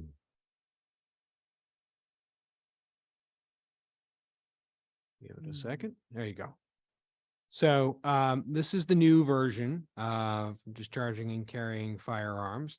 One of the amendments that was ruled in scope was the addition here in this language that used to say section should not apply to town employees under the express written consent of the chief of police or their designee. There's been the addition of the phrase or others. The other changes are that it used to be that it used to be no person shall carry a firearm in any building owned or operated under the control of the town of Brookline. That's been modified to property. The purpose of that is to cover things like parks. The other thing is that the definition of a public gathering and public assembly has been tightened to ensure that it would not fall under, merely because a public event was being held outdoors, then the carrying of firearms will be prohibited in all outdoor spaces in Brookline.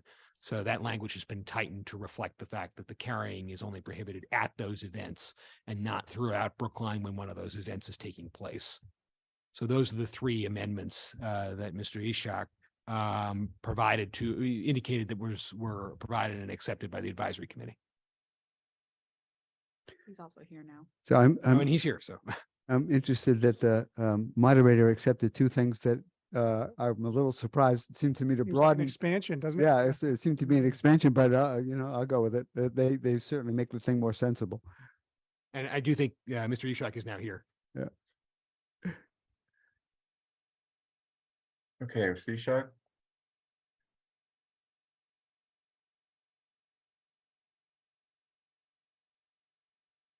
And these changes were made at the recommendation of advisory, or did they come from the petitioner, or? I think Anthony might be in a better position to explain kind of the history of where they each came from. Right. Although just as a word of just a comment to Anthony, if you're. Yeah, I'm sorry. I just logged in. Right. I thought Yeah, it was going to come up till 9:30. So you're speaking to people who are almost certainly going to vote in favor of this. So you don't need to do a lot to convince us. Right, Anthony, I was just wondering, the most recent changes, did those come from the advisory committee, or are those just through you having discussions with others? So I heard someone say 3 changes. 2 changes were ones that I had brought back. So the first change was changing, originally the article had place and it was changed to buildings. I requested that it be changed so it encompassed playgrounds and outdoor spaces. And so the best term for that was property. So that was just a change back to what was our original concept. The second one was an explanation that was requested at the subcommittee hearing of better defining public events. So I worked with Giffords for what's a more appropriately acceptable definition for public events that would encompass things such as Brookline Day. If someone highlights what was the third question, or third others, discrepancy. the addition of or others in C4. So my understanding was, as of last week when we presented at AC, was or others, and the correct phrasing for the where the fines are came from you as a select board. So the version that was sent to the AC included or others next to residents, next to town employees as a recommendation from your hearing, and same with the bottom where it was slight wordsmithing because of where the fines are located. That was not from us, I believe. Okay, any discussion? And is this a public hearing, Devin? No. No. This is the first time we're. No, you've done this before. Yeah, okay, sorry. Yeah.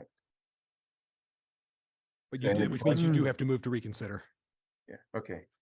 Why don't we do that right now? I move reconsideration of warrant article 1 of the special town meeting number 1. All in favor indicate by saying aye. John? Aye. Miriam? Aye. Mike? Aye. Paul? Aye. Chair votes aye. Thank you for your time.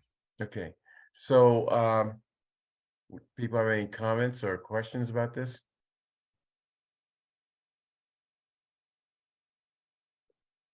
Bernard, mine's Good. hands up. I'm sorry, who has their hand up?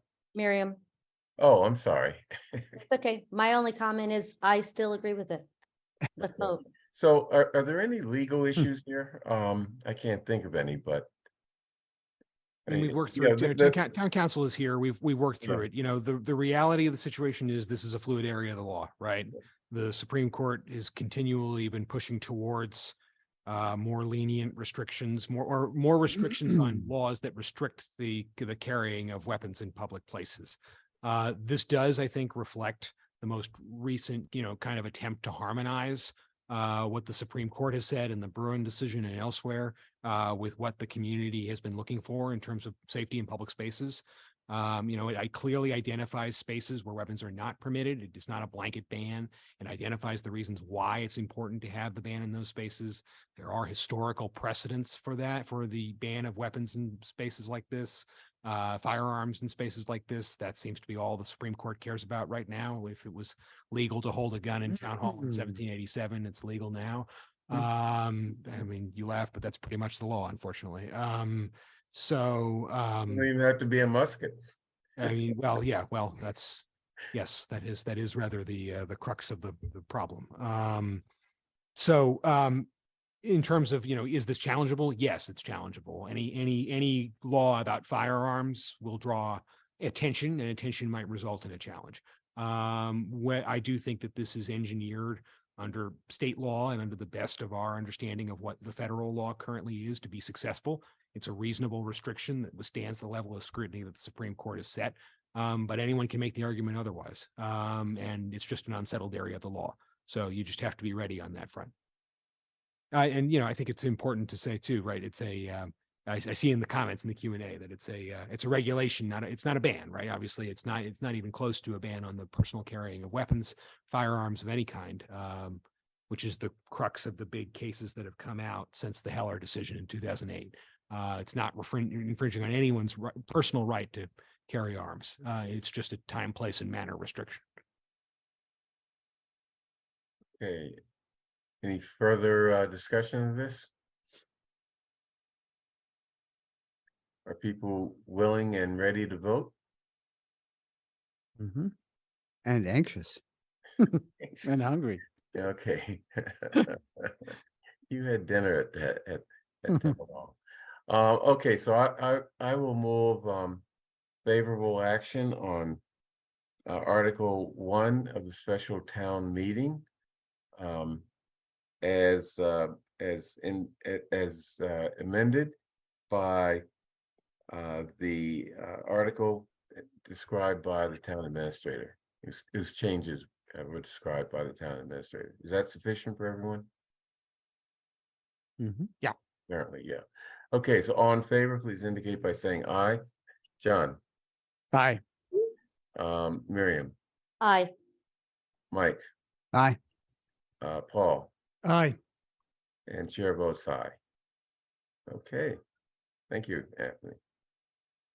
Okay, that's the end of our meeting, unless there's something else on the agenda that I missed. Do I have permission to let the people who have been listening and who care about this stuff know that the fire station on Babcock Street was built in 1964? Okay.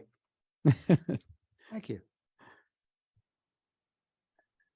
I'm older than that. 59 years old. It was, therefore, it's eligible for being torn down, but not Pierce. Tear me down. Yeah.